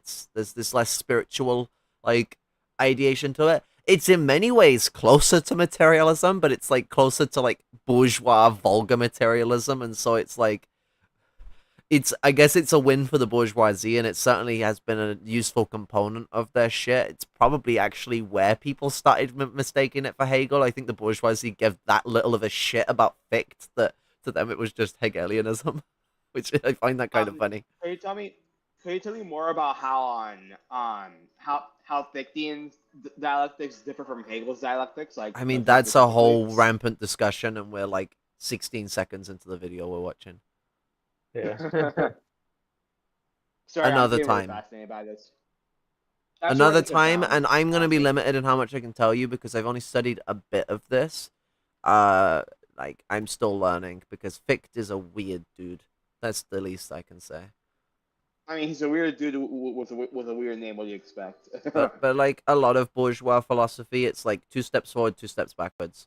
That's the short for Fichte. Like, there's things about what he thinks about dialectics that are better than Hegel's, and there are things he thinks about dialectics that are just laughable. Yeah, I'm guessing it's a similar situation of how like scientific discoveries and how to further advance sciences takes one step forward and two steps back under capitalism. Of if it's not related to the maximization of profit, it's not cared about. No, it's not like that. It's not like that. This is just like I just mean bourgeois philosophy. Bourgeois philosophy is not necessarily driven purely by profit. Like it's like I'm talking about like the ideologues and how they think. Like so it's like okay, they are like considering how to advance dialectics, but they have like an interest to suit the needs of capitalism. But they also have their own interest as an intellectual at developing and advancing past certain issues of the culture and the system at the time. And this was during a time when the bourgeoisie were still very progressive. You know, even into the 1800s, the bourgeoisie was still in many parts of the world a progressive force. It wasn't until the Oh, yeah. summation of imperialism that that progressive force essentially disintegrated almost overnight. Um, you know, When was 1903 was a massive change for the relationship of the bourgeoisie to the rest of the world. that's what I was about to ask. When did monopoly capitalism start to rise? Late 1700s, early 1800s. Actually, technically, you could say the 1500s, but that's getting really fucking complicated, and that's actually a weird monopoly hybrid of feudalism and capitalism, so it's kind of not doesn't count. But the king was technically the first monopoly capitalist, and you could actually say that Gotcha. all the way back to the 12th century. So like it's like, how do you want me to answer that question? Is basically the response I can give because there's so many different answers. But in the sense of modern monopoly capitalism, late 1700s, maybe mid 1700s with the you know what? Yeah, do you know what? Yeah, actually, 1600s to mid 1700s with things like the British control over India, the East India Trade Corporation, the Dutch East India Trade Corporation, and organizations like that that had massive monopolies over like entire countries. The East India Trade Corporation owned India until the British Raj was formed. Um, so like yeah, so before we even actually reached the modern state of imperialism, monopoly capitalism already existed, but not in the fully developed form that it eventually became when the British Empire cemented themselves. But things like the East India Trade Corporation was the British stepping their foot towards that like imperial position. The British had an advantage when it came to developing these things. They already had a lot of colonies all over the place, and they needed a better way of utilizing them for their internal like situation as an empire, and they were developing this working class throughout the 1700s. And so like, well, this working class now all of a sudden wants shit out of me. I need to start relying more on the poorer working class that isn't going to be able to get as much shit out of me to then maintain my empire. And you know, it's not even just as simple as that. Like Lenin talks about this in Imperialism, High Stage Capitalism. Imperialists, it's just more functional for them to have like the world like tied up under their grip and rely on different elements of the world. It's better for them to rely on a third world country for agriculture than it is to just develop their own agriculture to the point where they could prevent starvation, which they're more than capable of doing. They have the capital to do it. They could industrialize the living shit out of agriculture in the first world. What do you find about agriculture in the first world that's kind of interesting? It's still like a lot of it. The bourgeois farmers are like usually like a bunch of people that used to be petty bourgeois farmers and will still have either people they've hired or even themselves go farm their land with like a shitty tractor from like the 90s, like, or the 80s. Like the advanced technology has not really come there. A lot of harvesters, for example, are like old as shit, like, and the things are waning. We don't put a lot of the capital into like maximizing how much we actually get out of our agriculture. No, because we're too busy doing that abroad. Like, because it's so much easier to put capital in it to maximize it if the people you're maximizing it with don't necessarily need nice equipment. They just need to be paid the wages you're paying them, to work the ridiculous amount of hours you're working them, because you pay them dog fuck all. So if you offer them more hours, I mean, I've talked about this myself. If I'm offered more hours and I'm fucking dog poor and I got fuck all, you know what I'm gonna take? More fucking hours, even if I'm deadbeat broken down to pieces. And so, like, they take advantage of the fact they can work people to death essentially as slaves for fuck all money. They get essentially like a large, massive pool of resources that they can extract out, and because we have this this empire of gold, as Helen Keller put it, and it's that empire that allows us to have like fucking cheap computer devices, fucking like I can buy a fucking 24 pack of sody pops on the goddamn internet for like fucking £7. I can go out and fucking get sugar from the shop. We don't grow sugar in this country, but I can just go to the store and buy it. And like, you know, if you know, it's like we have just all this accessibility. A kilogram of sugar is a pound for me, but for someone in the third world, a kilogram of sugar could be like fucking ridiculous of expenses. $50. We see this in prison. In prison, sugar is used as a currency, not tobacco, not drugs. It's sugar. Sugar is the trading point because it's like a really expensive thing. Hold on. So like, when you see an oppressed situation, a lot of things that we treated for granted are different. Me as a lumpen proletariat, means someone who's like been homeless twice and is very poor. I experience a type of rawness with capitalism that people that aren't in my class position don't feel. And like, it's a really hard thing to break through. There are great people that actually do see that and break the barrier. And I mean, they associate with people like me enough that they understand this shit, or at least they're like just compassionate enough that even if they don't have a lot of us around them, they're like studying and learning and growing and taking considerations of the different kind of elements, the almost like two worlds that exist in the first world. And then you have like but a lot of the time you get a lot of people, they just don't get how ruthless capitalism can really be other than in the third worlds, but they just think, oh, that's just colonialism. It's like, no, colonialism in those third world countries, that's capitalism being pure rampant fucking the shit it is. A system that refuses to end feudalism, that dominates societies and fucking that dominates fucking societies, that fucking you know, like maximizes profit and extraction of countries to beyond belief. Yeah, and you know, there's It's also, you know, with the whole development of technology and everything, and you know, expanding, making things more publicly available for everybody. You know, it increases the mass of profits, even if it's like the rate of profit is going down as well. So it's like, what was it that Stalin said in Economic Problems of Socialism, that they're trying to go after like the greatest mass profits or something like that. indeed. It's just to maximize profit. Late stage capitalist countries and pretty much any and pretty much any and pretty much the majority of the global north could just completely industrialize everything to provide actual security and social welfare for the people. But like Carl was saying, that wouldn't be maximizing profit because why do that when you could just fucking get when you could just send all of the jobs in the countries in the Well, what global it's south. about is it's because they can't maximize profit here because they need to maintain their empire. Stability is very important to the bourgeoisie. It's like, other than profits and like control, stability is the thing the bourgeoisie prioritize. The audio keeps skipping. I Me? don't. No, I'm talking to someone in the chat. Silence. I don't like. What do you mean by skipping? Like, is it glitching out? Is it like stopping and starting? Like, You sound perfectly fine. I to know. me. I'm asking someone in the chat. No. I know. I know. No. I I'm out. People who's watching it. Oh, audio's fine for them. Okay, it's on your end then, Rose. Okay. You might need to refresh if you're using a browser. Refresh the page. If you're using the YouTube app on your phone, then you poor soul, because that thing keeps getting worse all the time. Yeah, it does. Don't be sussy.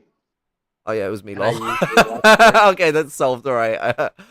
Fuck. And I usually watch it on my phone too, so it's like, God, phones are just. I hate YouTube on the phone. I can't use an ad blocker. That's already bad enough.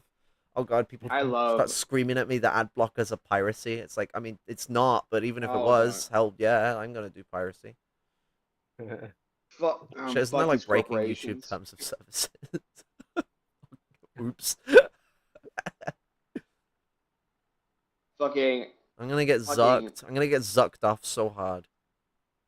I find it funny how I find it funny how the same fucking shitheads who fucking demonize people for fucking quote unquote pirating shit are the same fucking people who if they were in a situation where they really want something but they couldn't get it for whatever reason, they would also try pirating it themselves. So like either they're hypocritical asshats either way. I mean, you know what? No, there is a thing though with the petty bourgeoisie where they fetish the idea of like paying people, and like they'll always do this, like, oh, the small developer. Do you know what? In a way, it is kind of nice to pay small developers, and I'd like to see some of them flourish. At the same time, the idea that they're somehow more noble because they're a small developer, so me as a poor person should have to lose money because they're a noble person, is just bullshit. That small developer is like, well, way more wealthier than I am. So like, why the fuck should I need to like taper myself to It's classic at the end of the day. to their profits, because like, oh, but they're like better than EA, and it's like, okay. And has anyone ever seen what happens when these petty bourgeois game developers get bought out? Because it's the only way they get big. It's the only way they'll get big enough to make your Battlefields or your Star Warses or your fucking Fallouts. They gut themselves. They turn into gimmicks of themselves. Heck, it's intriguing to think that the Outer Worlds came about with a Microsoft acquisition. Interesting that the most gutted fucking RPG that if you could even call it an RPG, that fucking Obsidian has made. It's the most BioWarean fucking RPG that they've ever fucking touched their grabby little pisting names on. It was after they got bought by Microsoft. It wasn't Blizzard and Microsoft because that merger hadn't happened, and I'm pretty sure that merger's only with Microsoft Games, their Xbox division. Oh no, it'd be the Microsoft Studios, Microsoft Game Studios. It'd probably be that one, won't it? Those sneaky little fuckers. Do you know what? Microsoft Game Studios used to actually be pretty fucking good. They used to just pass on a lot of other people's projects. So like, you would be more dealing with like Lucasfilms or someone else when you were building it. Those would be the assholes on your head. Microsoft Games usually just give you a deadline and like the money, and that's all they fucking that's all they give a shit about. And so like games like KOTOR and Mass Effect 1 and shit like that were like just like fucking amazing games. Those were born because of Microsoft games actually being low-key okay, which is like kind of surprising thing to say about Microsoft. Impossible. But let's see Dennis Prager tell me how the Nazis were like communists, guys. Most definitely. The Nazis Was definitely left cared. Oh, sorry. Wing in that he believed in socialism. Remember, Nazism is National Socialism. Very few people know that, especially if you go to college where you don't learn much. But that is what Especially if you go Nazism to stands college for, and you don't National learn much. Socialism. Prager, In that sense, it was fucking Dennis left-wing, Prager. but it was College not people are the most left-wing likely in people to another tell you, sense. oh, it was National The Socialism, left, because most people don't even know that Nazi is short for National Socialism. Also, like, these people bitch about the left being like internationalist, no border types. So how is he explaining the national part of that socialism? Exactly. Because even left Fucking wing, pick a like lane. even like you know, like national liberationism, like that like stratum of like left wing nationalism isn't like truly nationalist, and you couldn't call it like national socialism. Like it's why like you always got to be sus from anyone that tries to make excuses for that kind of shit for people that aren't the Nazis but have a similar name. It's like no, national socialism is an incompatible formalization if you're talking about communism. It works for the petty bourgeoisie and whatever stupid shit they want to do, but like for the proletariat, it's not about that kind. It's about internationalism, not nationalism. Even when there's a national liberation movement involved, it's the intercommunalist understanding of both nationalism and internationalism and the intertwined nature as to how the world operates. Yeah, absolutely. left Mm-hmm. divided the world by class.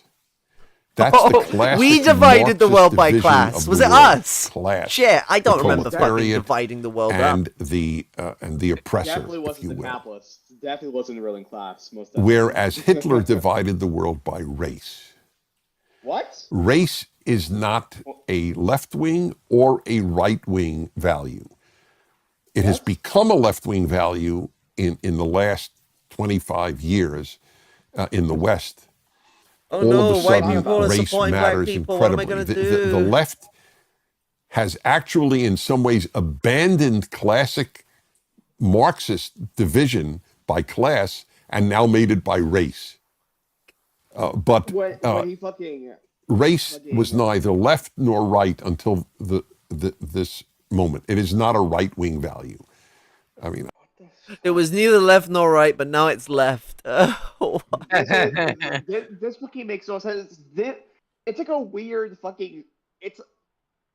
I mean, Fucking words. ethnicity is a left wing value. I mean, like understanding Exactly. people's ethnic freedoms and like the way that Fucking, people need it's to be able to like culturally exist. But race, like other than like the 1800s and like some of the 1900s, I really couldn't say that like most of the left really gives that much of a like a flying fuck about race in that kind of aspect. We give a shit about it as the racist like oppressive institutions that it is.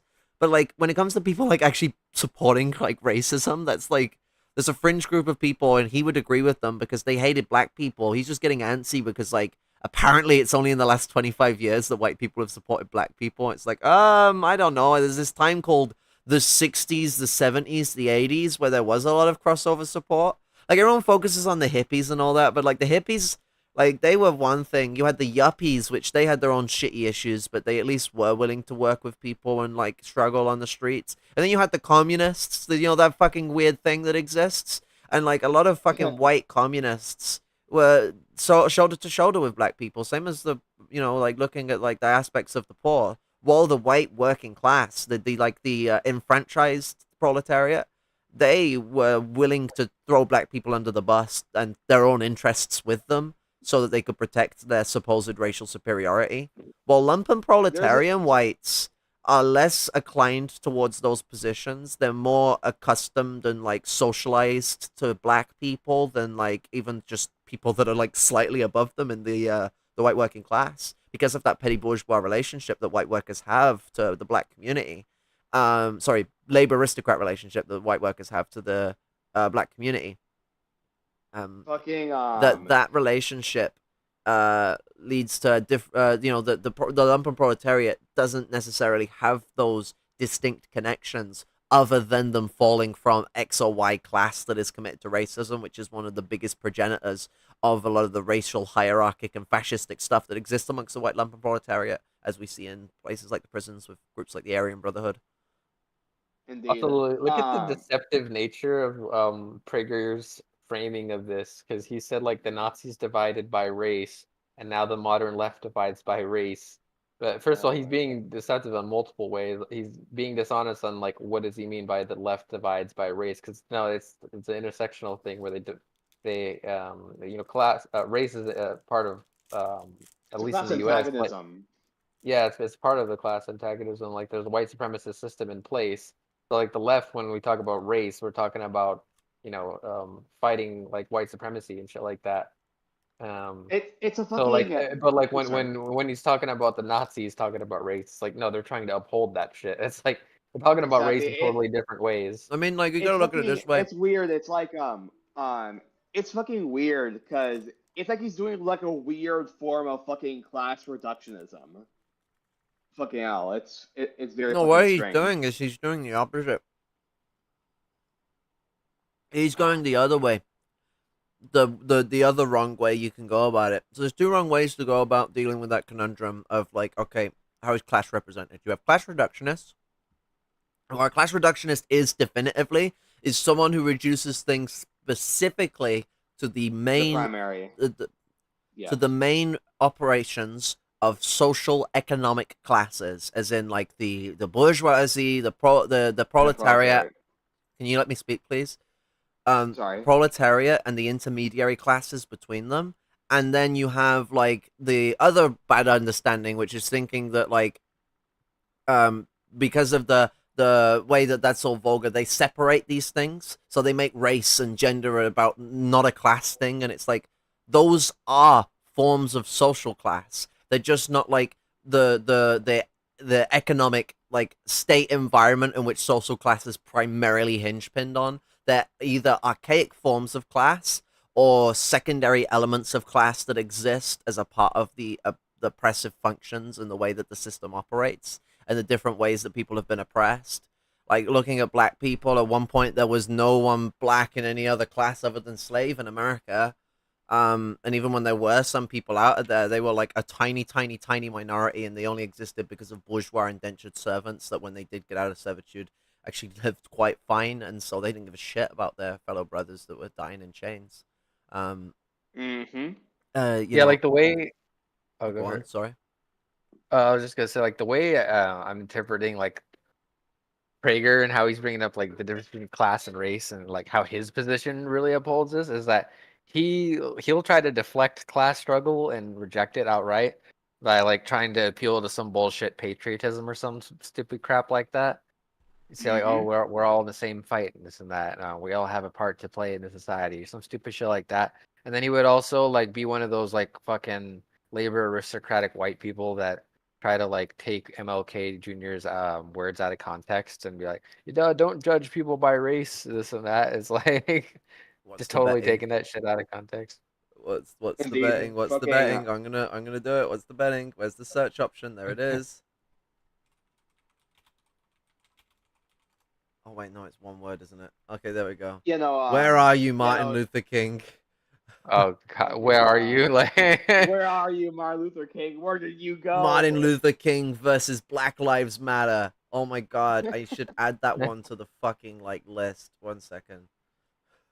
There's I could be wrong, but I'm pretty sure PragerU did a video called Martin Luther King versus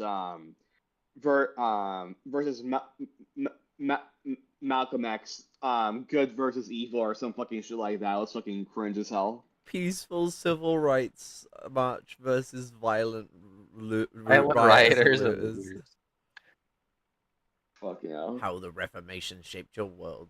Would MLK support critical race theory? Probably. I Oh mean, my critical fuck. race theory is like pretty good by liberal standards. It still misses some punches, but like it's really not that big. And actually, most of the intellectual community don't really follow it. Like the idea that everyone's like hucking this shit is like kind of profound to me. It's like what? If Find it I funny remember too correct, that where are you MLK video because like back the then like FBI killed him. all these people despised him back in the day like Exactly. The same fucking liberal shitheads who fucking claim that they love Martin Luther King and that if they were alive during his time they would support him. If they were alive during his time, they would have been the ones that would have hated him and wanted to fucking kill him. They were wait, they would have been It's one of the the ones like that it's would have the cheered him same on if he video. Are you died. seeing this? No, I was about to mention that it's 2 different videos, but they just made an updated version. See, the last one was 5 years ago by No, but they're the is same it one. the same Look, dude? Oh, it's just a re-upload, I guess. Yeah, it's just a re-upload. but it lost a second for some reason. Oh, that's weird. That one extra second Let me see was if a it'll let me paste it onto the thing. fucking hell. The other That's one is fucking ridiculous. 5 million But no, views. yeah. But no, yeah, Kara.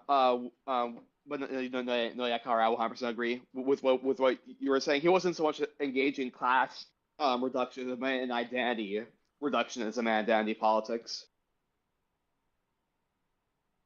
Yeah. And That's like fucking the whole fucking like the whole way that these people like think is I don't know. ridiculous. That's why I'm always skeptical about the whole patriotism thing, especially in the first world. And in a context where there's not a national liberation struggle going on, or like Exactly. defending an actual socialist country. And now I'm not talking about AES, I'm talking about real socialism. But like out AES of those 2.0. contexts, like AES out of 2.0. those contexts, like the whole concept of patriotism is just super sketch to me. Because like Unless they always like use it as like a deflection to try to throw dust in the eyes of class struggle, and I don't like that indeed. shit.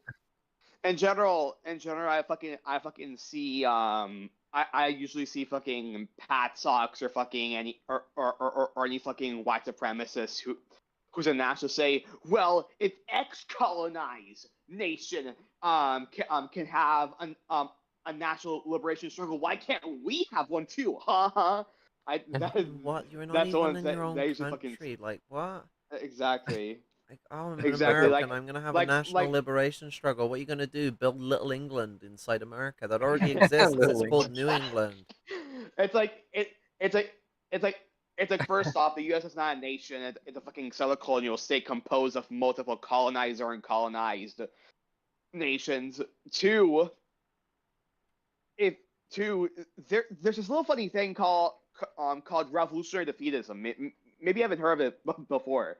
Like like it's fucking ridiculous to me. Like if you come from a nation or a state and you benefit from the exploitation, oppression, subjugation of that state of another nation, ethnic group, community, etc., you would want that state to be destroyed. You want that state to fucking lose towards the end. You don't want to uphold it. Fucking hell. It's ridiculous. I mean, it's even just a little beyond those elements of like revolutionary defeatism. It's also getting into like the way that like these fuckers look at like the nationalism itself. So like, because us not having like if like English people, for example, not having a nationalism at the time of like high revolutionary intensity in both the first, second, and third world, but there is like let's say this nationalism going on in the third world. Oh, do you know what? Make it easier. Nationalism going on in Ireland, and the English are getting antsy because they ain't got it. Like it's not because they're like revolutionary defeatism still comes into this, but like defeatism over what? Like what are you actually like because you're losing from the sense of losing a colony, but the part about the why can't we have our own nationalism too, which some people that don't want to even hold Ireland, like Oswald Mosley, that wanted Ireland to be free from Britain, would still uphold. Why can't we also have our nationalism? And it's like that aspect is not even getting into revolutionary defeatism. It's just getting into the fact that like there's nothing that they lose over like not getting to have that. The only reason it feels like they're losing is because they already have it and then feel like they would be losing it if a group that's oppressed by them also has it. And that's the thing, because it's like, why do we need nationalism when we already have nation for like these places? I'm of Irish heritage. Our nation isn't fully formed, so we like still need a national liberation movement. But England fucking doesn't. Cymru does, Scotland does, to lesser degrees than a lot of other countries, but England fucking doesn't need it. I've France heard doesn't need it. I've heard some like ridiculous charlatan fucking mecha Nazi types say that like the national liberation in the USA will be the liberation over the bourgeoisie here. It's like that's not what we're talking about. We're talking about national Exactly. liberation. Exactly. We're talking about national liberation over colonized nations that deserve to have their own self determination and fucking and destiny. um Yeah.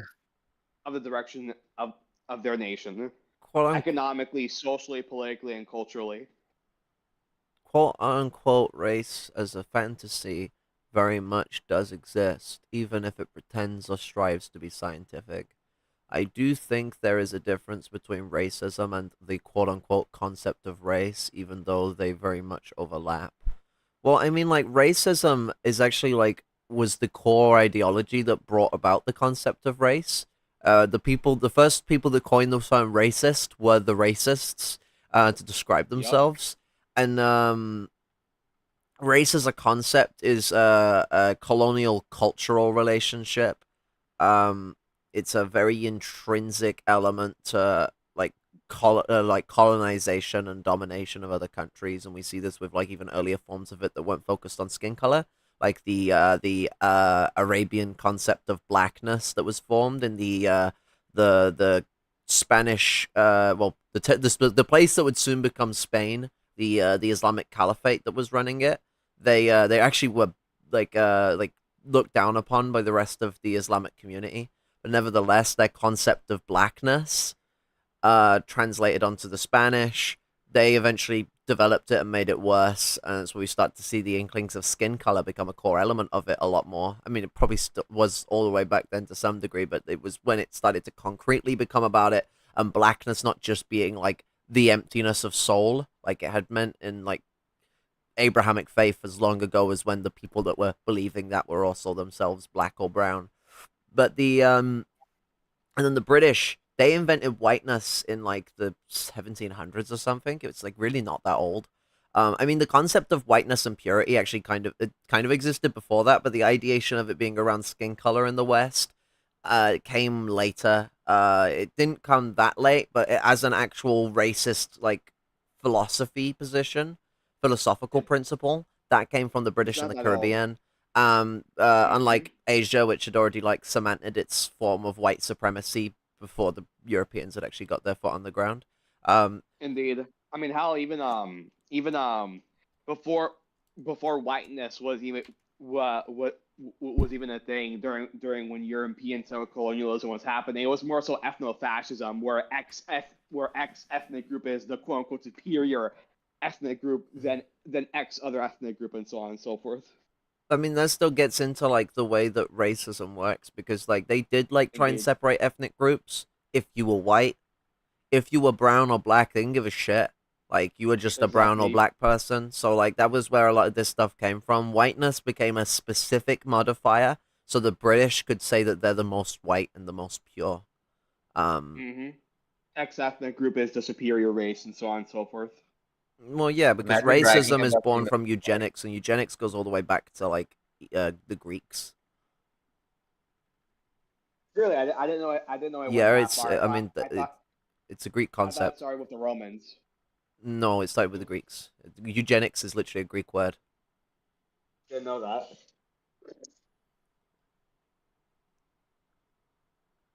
Actually, what does it mean? Yeah, in Greek, the word eugenics. Shit, it's to like if I remember rightly, it's to do with like focusing on like different features of people and other shit like that. I can't remember. Let me check. Ah, makes sense.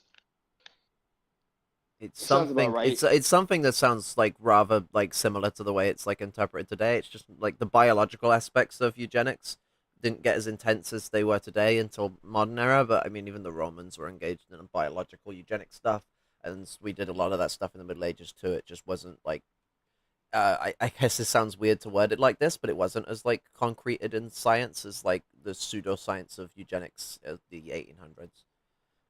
That's the thing. As science advanced, reactionaries found ways to manipulate science to make their shit seem more credible. And for a Indeed. lot of people, it How they fucking worked. whitewashed and co-opted it. Like fucking, like how this one fucking eugenist, I fucking forgot his name, how he fucking created a quote unquote new form of science where he fucking where he fucking studied skulls, and how each skull was shaped pertaining to how intelligent you were. He basically had a thing for skulls. He was hard for skulls essentially. Types of Fucking eugenic hell. practices have existed for millennia. Some indigenous peoples of Brazil are known to have practiced infanticide against children born with physical abnormalities since pre-colonial times. In ancient Greece, the philosopher Plato suggested selective mating to produce a quote-unquote guardian class.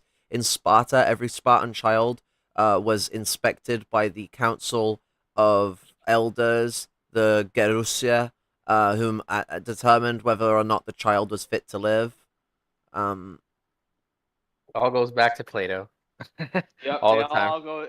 it all goes fucking back to Plato. But yeah, multiple societies had not the exact same, but forms of it, or and different forms of ableism as well, which isn't surprising. Because Uh, yeah, fucking the Roman Empire, the Aztecs, and multiple other societies around the world killed infants that were physically impaired or that had deformities because they considered a mercy killing.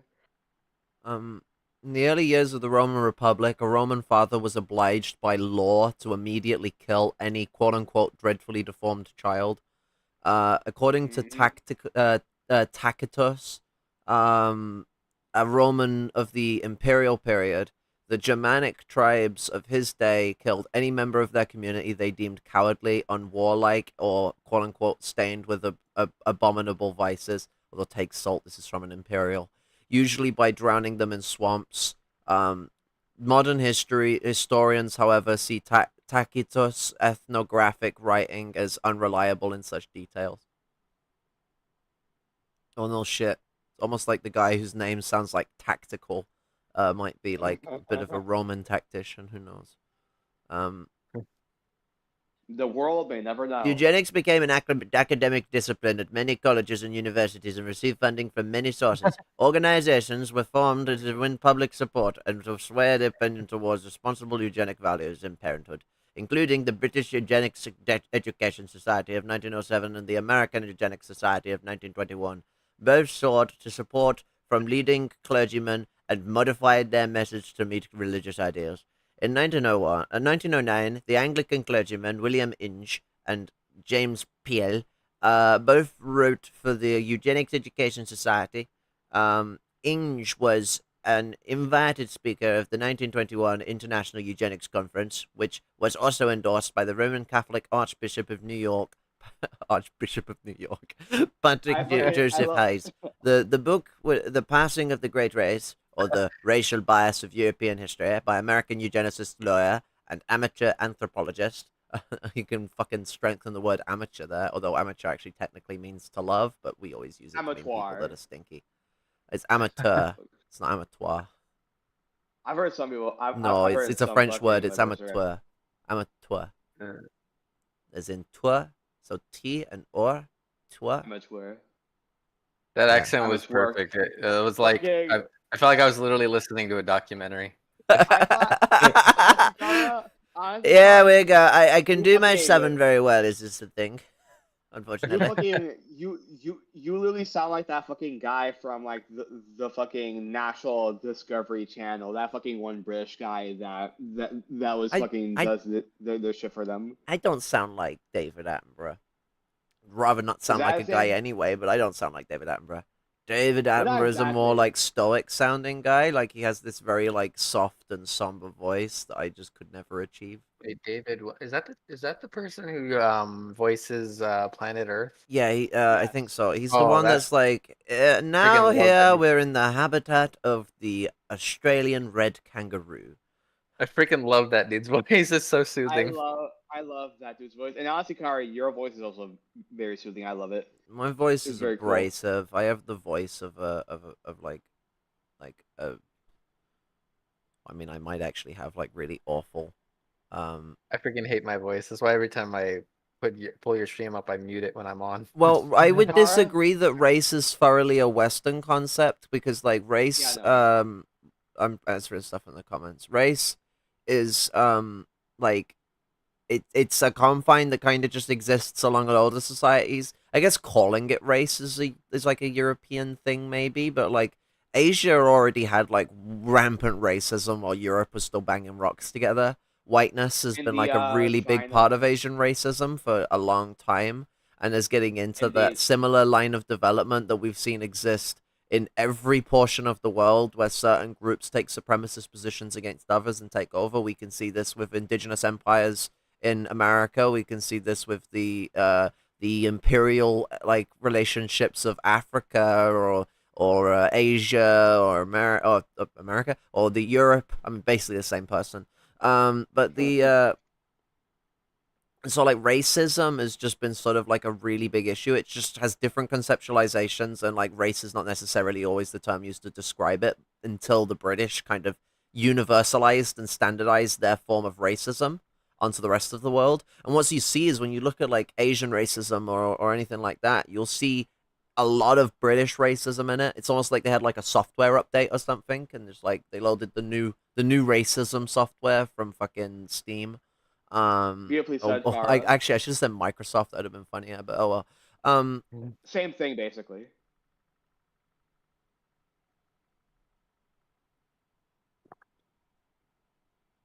I mean, you can look at like humans' different like relationships and connection to the world via like, ethnic relations as well. Would be my criticism of Kant. Um, Indeed. uh, and Fucking. geography, it wasn't explicitly racist at first. He couldn't help but fall into the fantasy of Western supremacy, and through elaborating his own theory in the Anthropology book and the Third Critique. Um, What I was I gonna fucking? I'm sorry. I don't know. I would disagree. Like at the end of the day, like it wasn't just like like the aspect of the way that a lot of these things formulate and develop is based on that influence by that drive to engage in those things. So even if you didn't intend to be racist, it was always going to follow that pathway because it took that generalistic and limited perspective that the privileges granted by existing in Europe would grant to someone that would allow them to have that kind of narrow purview on things where he's commenting on people he doesn't understand. Also, isn't the Third Critique like a sus book? I've heard this. I've heard it, it's a book, but no, yeah. I'm just But no, asking yeah. because I don't Europe. remember. Like I like my memories on Kant are canted. You might say scanted. That's the word. They're very, I'm they're scanted very on Kant. sussy. They're very sussy indeed. No, I'm just saying Um, I like scanted means that you just don't have much of it on board. Like I'm scant for money means I'm skint. Um, so you would eat money essentially. no, it's just saying I don't No, no, have it. Like if I'm scant for I'm joking. knowledge, I'm if I'm joking. scant for knowledge on a subject, or I'm scant for like what I could remember on it, I don't have those things. Like I just lack them. Makes Yeah. sense. Makes sense. But I think I'm gonna head what was I out for gonna the fuck? night because I got work in the morning. Yeah, no I'm worries. I'll tired. catch See you in a ya. bit. Alright, peace out. Rest Yeah, easy. man. It was a pleasure. It was a pleasure talking to you, comrade. You're awesome, and I hope that you sleep well. Thanks, you too. Bye. See ya. Respect. Uh, but what was I gonna fucking say? All right.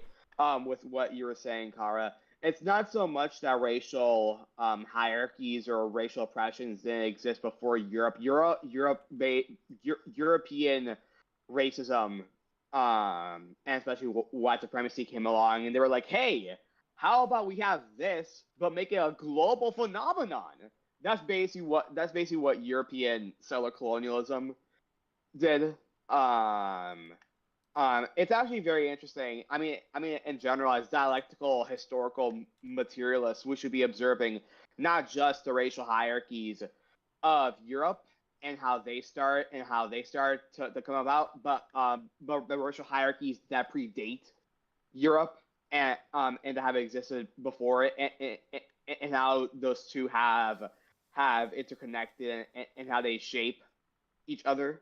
It's a very interesting topic. Whereas racial hierarchies and ethno-fascism were more regional or national phenomenon, depending on what country you lived in, or what region of the world you, you lived in. European colonialism made it a global phenomenon, and it didn't help Europeans during that time were the first ones to develop long distance ship traveling, which is the worst thing that to happen to all of us. Yep, absolutely. Because yeah, if I remember correctly, the Europeans were the first one to develop ship making skills where they could travel continents instead instead of just going to country by country.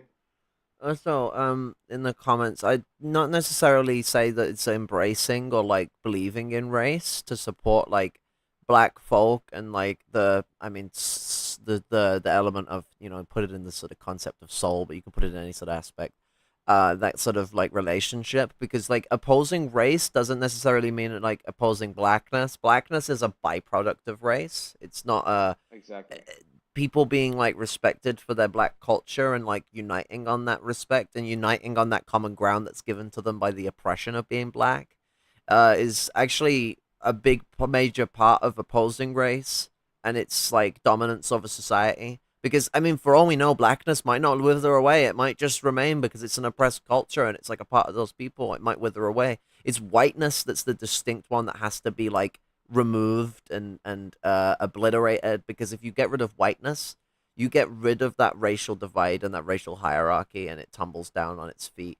You cut the head off the hydra, and then like either blackness could develop into something reactionary and would need to be then dealt with because it's not the same thing anymore, or which what will most likely happen is it'll just fade away because it's the thing that causes it to exist, the thing that causes a need for there to be a black people and for them to stay strong and prideful in their blackness eventually just doesn't, it's not existing, it's not influencing those things anymore, so then it's like the reason for its existence disintegrates. And so supporting blackness actually has nothing to do with embracing or indulging in race unless it's ethno-nationalism, pork chop nationalism, shit like that.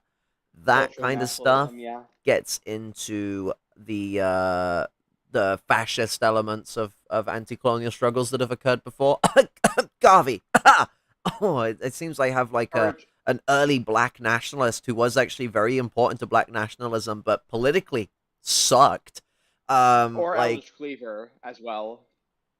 I see Garvey is like a greater example to a degree, but I get what you're saying. I think Eldridge Cleaver, like, because Eldridge Cleaver's kind of a funny one because he accused of a lot of other people of being way too black nationalist, and then like kind of fell down that tumbling tree, but it was a bit swayy up and downy and all over the placey.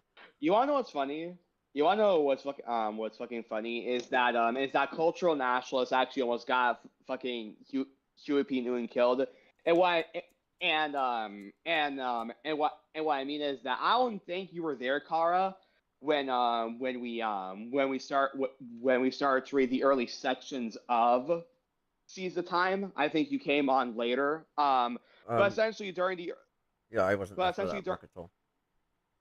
oh, you weren't. Oh, okay. I could have sworn you were there for like at least like No, I the came in towards. during the first two chapters of Huey.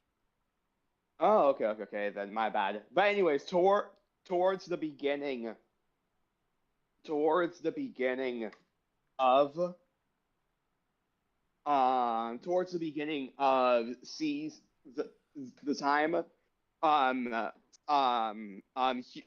Bobby was talking about how Huey, as we all most likely know, went to prison. How he was in prison and how they were trying to fund and how they were trying to build the Free Huey campaign to get him the fuck out of there. And on a side note, that campaign was actually one of the primary examples of the party engaging in commandism and great man theory because they dedicated most of their funds, most of their manpower, most of their everything really on the Free Huey campaign instead of actually fucking diversifying their resources and their aims to also still upholding survival programs. And it was one of those instances of the party engaging in commandism and adventurism early on.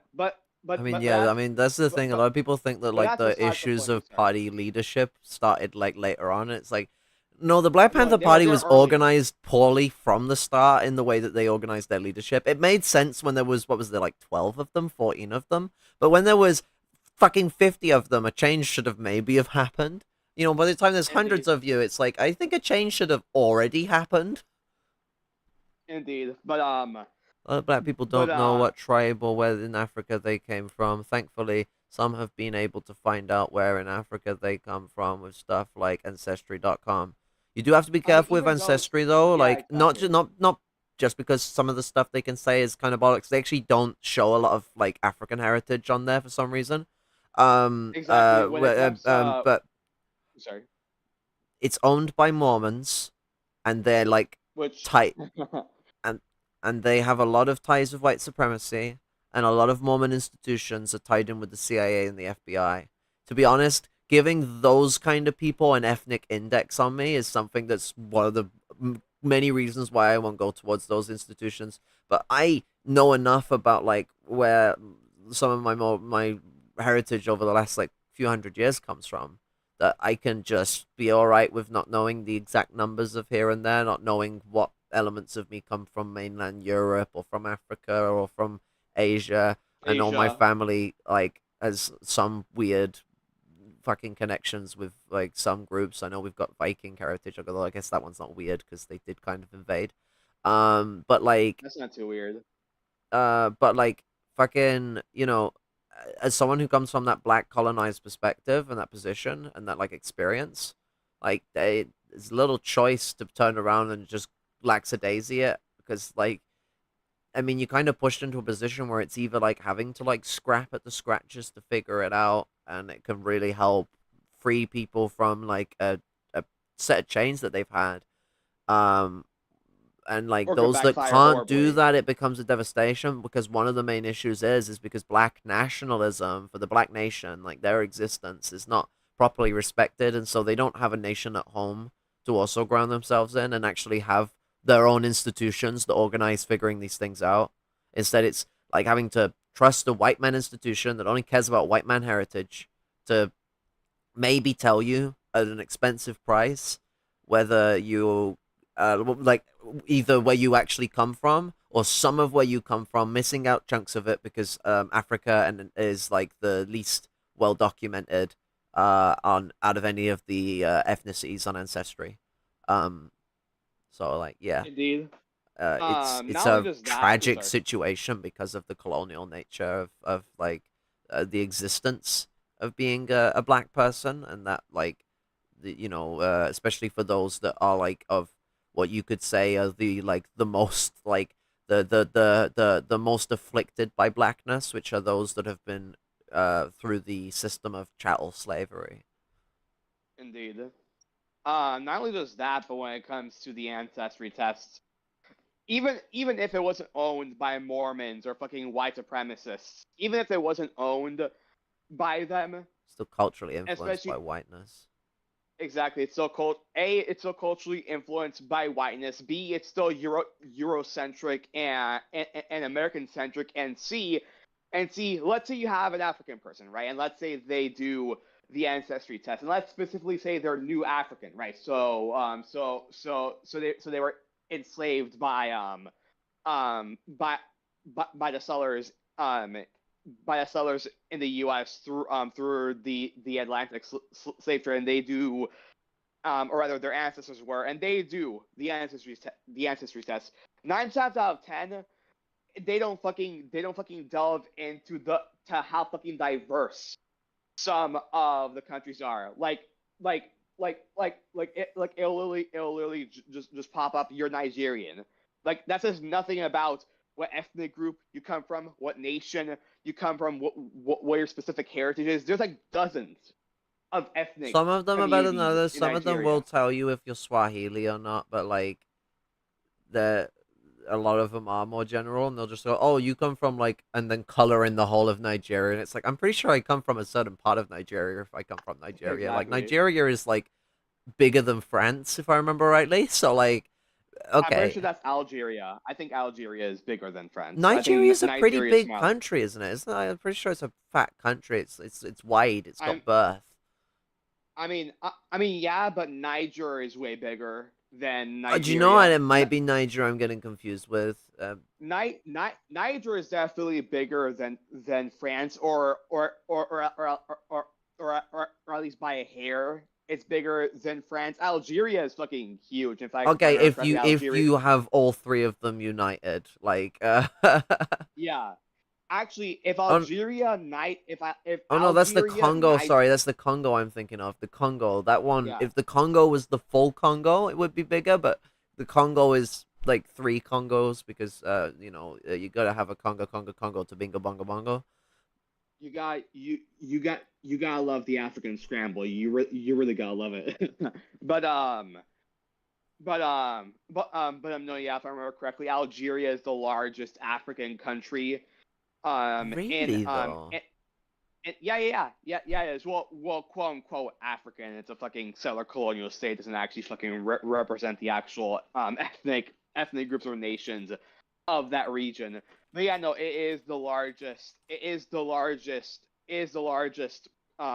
I mean, Country Algeria might in have been Africa. settled and colonized by Arab people, but it's like saying like the English, like England is just like a colony, and it's like okay, yeah, but like the English are also indigenous to those places now. Like the English are the indigenous people to England in a sense now. If you know what I'm saying. Uh-huh. The Uh Algerian Arabs they have indigenized to that region, and their like oh, colonialization by the French has changed a lot of that relationship that they have to that land. oh, when I said that I was specifically referring to how Algeria was arbitrarily named by the fucking French and how it doesn't actually represent any of the nations of Algeria. Well, I mean, That's Algeria why. isn't like I mean like that gets into like what groups you're looking at because like the Arabs don't constitute loads of separate nations in that regard. Mm-hmm. But Like in all Algeria, right. because like the Algeria is complicated because that's when you're getting like far out into Arab colonialism. And it was like actually used to be one of the strongest points of like Arab colonialism if you go back to before Spain existed. Damn, Spain existed and ruined a lot of things. But the yeah, Algeria was like a really important area for like the Islamic Empire before it like started to crumble, and so the French taking it was like one of their really important strategies for combating the Ottomans. Because the Ottomans were a progenitor of the Arab Empire. I mean, by progenitor, I mean they stole it. But like, I mean, stealing stolen stuff. I, I, I can't be mad at a man for his crafts. But the Okay, I was right. Oh, sorry. Also, right. I just want to say I was right. Algeria is the largest country in oh yeah, Africa. no, I already googled it. I already done Is that. it's 2,381,471 square kilometers. Damn, On a that's map, fucking huge. it doesn't look the biggest. Yeah. It isn't on the map. On the map, the quote unquote Democratic Republic of the Congo looks bigger Yeah, than but if you Algeria. merged all of the Congos, the Congo would probably be bigger. Oh no, yeah. If you merge all the Congos, they would like be like not only would they be the largest country in Africa, but they would be like one of the largest countries in the world. Like they would be like what like the fifth I largest, mean, I like, think, what's it somewhere like along the there. with the you see the issue of like several different countries getting slapped together even harder with the Congo. Like the Congo is like so fucking ethnically diverse, it's unreal.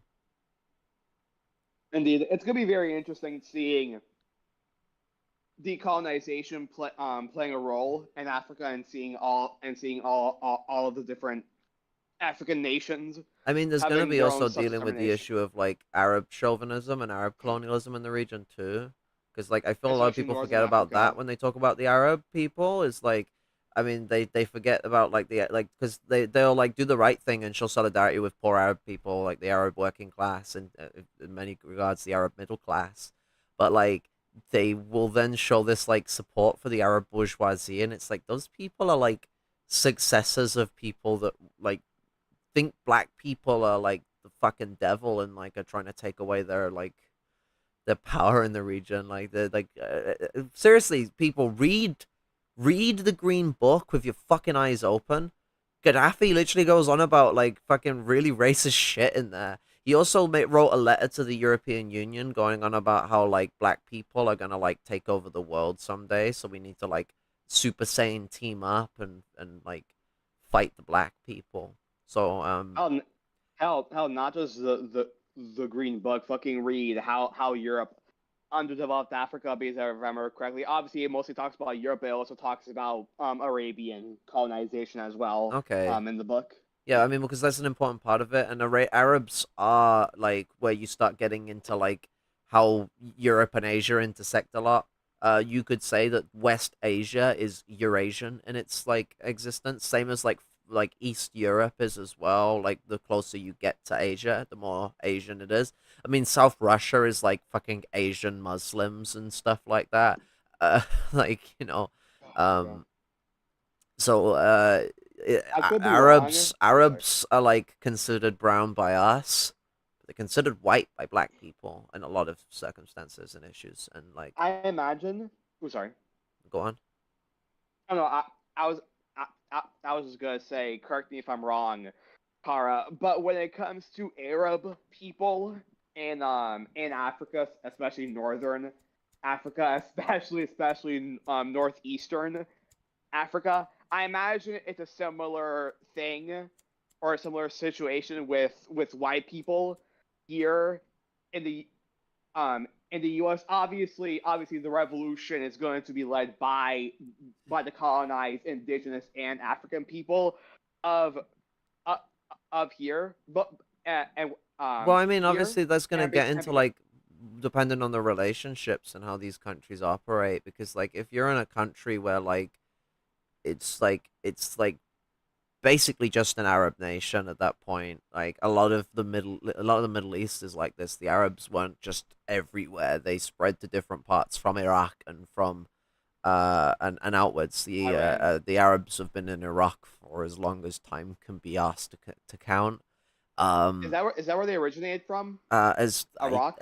as far as I'm aware, it's like either Yemen or Iraq. Like I can't remember. Like I've been Or corrected on this like multiple times, and I just keep like getting confused with the memories of like the thing I got wrong and then the thing I was corrected on correctly. But yeah, the Arabs they come from either Iraq or Yemen.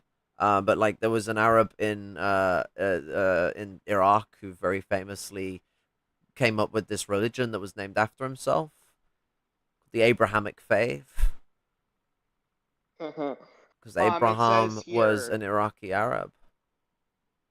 it says here that Merriam-Webster's dictionary defines Arabism as.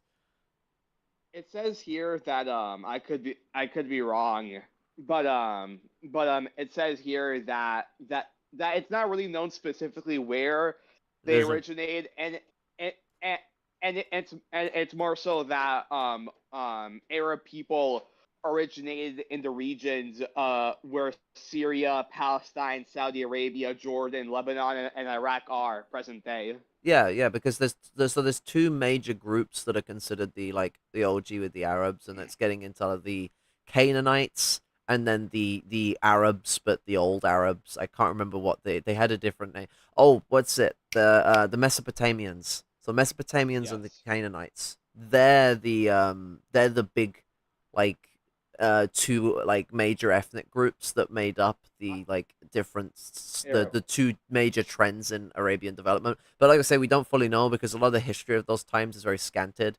Um, I could be wrong. I could be wrong, but I'm pretty sure the Canaanites came first, and then the Mesopotamians came I mean, they after. probably did, but I'm not on about whom came first. I'm saying that like Oh, they those are two more. groups formulated trends over time because of developments in their culture, and Right. the Mesopotamians eventually ended up going on to influence Canaanite culture because the Uh-huh. Mesopotamians And were the ones that would have been like definable as Arabian first, not so much the Canaanites. exactly. But that's from like what I've been told from people I've associated with, both Arabs and not, and like that's a limited perspective. I'm a white woman, so who knows? And so I wouldn't have anyone Sorry. take any of that for alarm. It's still not completely Uh, pu- understood where a lot of these things came from, and there's conflicting sources that I've gotten confused on and had to have my shit pushed by certain people before. And even though my shit has been thoroughly pushed, it might not have been pushed correctly in the right direction or hard enough. So take salt, drink salt, drink salt anyway. It tastes There's nice, but drink salt and listening to me on this. there are some studies that suggest that specifically that specifically Arab people originated from the Arabian desert. That's what some studies show. And, and like when I say the Arabian desert, I'm I know I'm what like desert you're on mostly in about. it.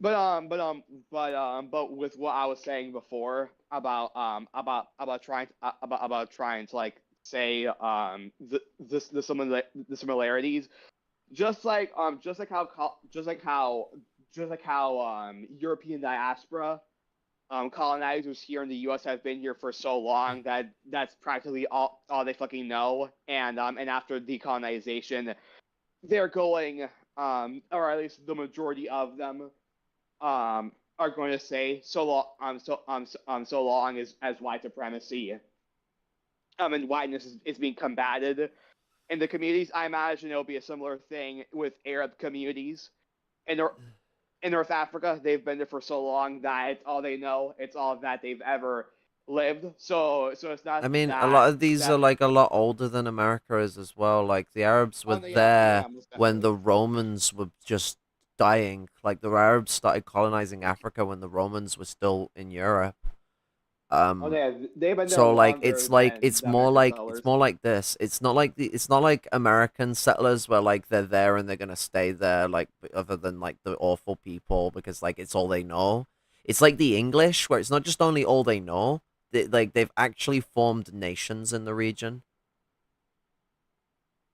So Right. like that's a thing that does make it distinct compared to like America, where America has not formulated any new nation that's justified or in any reason like could be defined as an actual nation, but the Arabs Right. So have. Southern colony state. I What mean, are some of there's like major different delineations of like Arabian uh that is mainly split between like Levant and Egypt. Uh, the way that like Arabic is spoken and written, and then you have Mm-hmm. like the Oh shit. Although when it comes to Egypt, you it's a bit have more the way recent. those two major languages influence a lot of the other areas and the colonial relationships that does still exist between like let's say Egypt and a lot of the other African Arabic countries. Same with With Libya. with Egypt, it's a little bit different because the indigenous people of Egypt or what used to be called Kemet are still there. Yes, but The Egypt Nubian does also people. have like a more like distinctly colonial relationship with the land. So like there's also other reasons that it's a bit different with Egypt because Egypt is a colonizer of a lot of the Arab nations that have formed as well. So is Libya. And it's because Libya and Egypt have both been centers of power for certain empires in the region. Um, yeah, I mean the Ottomans very wisely used it as a core point of power for their African colonies before the British took Egypt from them. And then the Oh British did shit. the same for their North African operations. They centered their position of power within Egypt. And the Italians, they set up Libya as their center of power for North African operations. Are there any other Arabian nations formed in North Africa other than obviously Egypt and Egypt what was the other one called again? Libya. Libya. I mean, like, Other than Egypt. Egypt is kind of complicated because I wouldn't necessarily say Egypt, like the others, has formed a very concrete nation. Egypt's a mess. Egypt is like France. It is a mess. Libya, Oh I no. mean, kind of, yeah. I like Libya also still has like people of the native populations there, but it is like a massively arid place. So I don't think I am articulate enough or knowledgeable enough to speak on the issues when it comes to Libya and what's going on there. But like, I mean, Algeria is like a collective of like a couple of different Arab nations, and then you also have what's it, Tunisia and places like that in North Right. Africa. Like the Arab, you could call it the Arab belt over North Africa. Like With that pretty being much said, I'm sorry. most places in North Africa have Arab settlerism going on. Even still to this Makes day. sense. Morocco, Makes yeah. sense. Morocco. What other fucking place? I'm bad with names. But all I was gonna say is that regardless, when decolonization takes place in Africa, and in Egypt and Libya, even e- even even if the indigenous nations and indigenous ethnic groups within those countries may not be dominant, they still deserve self determination, Oh yeah, um, of course. uh, and the right to determine their own nation. They still deserve their own state of some sort. I mean, if they formulate a nation, that is. Yep. Because that's the thing to understand. We don't just like wantonly support like nationalism or separatism. It's all based on the ways in which like a people exists and is defined. Right. But yeah, no, like the peoples of Egypt, the natives, and there's definitely poignance of question of self determination in that regards. There is also Mm-hmm. like the question of integration though as well. A lot of Arab people are also part native, so there's also looking at like, okay, how does the relationship between these three groups then operates? Because you have that like almost like that Venn diagram where the people that are dual national in their relationship have then a more like complex relationship to the system as a whole as someone who has multiple different ethnicities themselves.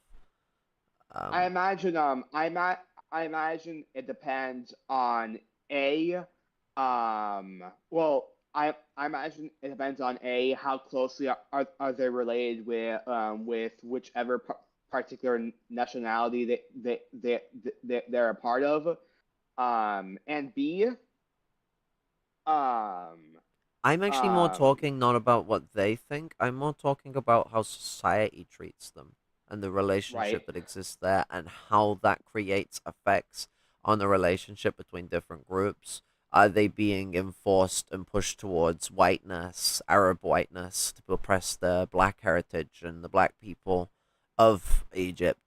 Or is it like that these people have a very liberative mindset and want to overthrow this aspect of society? Or is there actually more cohesiveness that occurs between the lower class elements of these two groups as well that can be expounded upon and developed upon? Because that's an important thing. It's an important thing bringing up about like the black struggle is that like when you look at like the white working class, it's easy to think that like poor white people don't have any respect for black people, and then it's like you look in the underground, it's like no, there are people out there that exist like that. It's just so damn rare that no one's gonna go, oh, and but the exception at few, it's like most people are just gonna be like, white people are shit. I mean, I do it, and I should be, I should know better than to just, you know, like speak in such generalized and like undefined ways. But it's true that like when you see America, you do seem to lose faith in Europeans, and then like knowing people from the street, there's that glimpse of hope. There's definitely still chauvinism among street people and racism. We were talking about that earlier, but like there's a lot of people that learn well because of that socialization. Especially over Oh here in the yeah. UK, like the lumpen proletariat here in the UK, like it's almost like we wouldn't be able to survive without the support of our black brethren. I'm saying, like, Oh no, yeah, most definitely. Fucking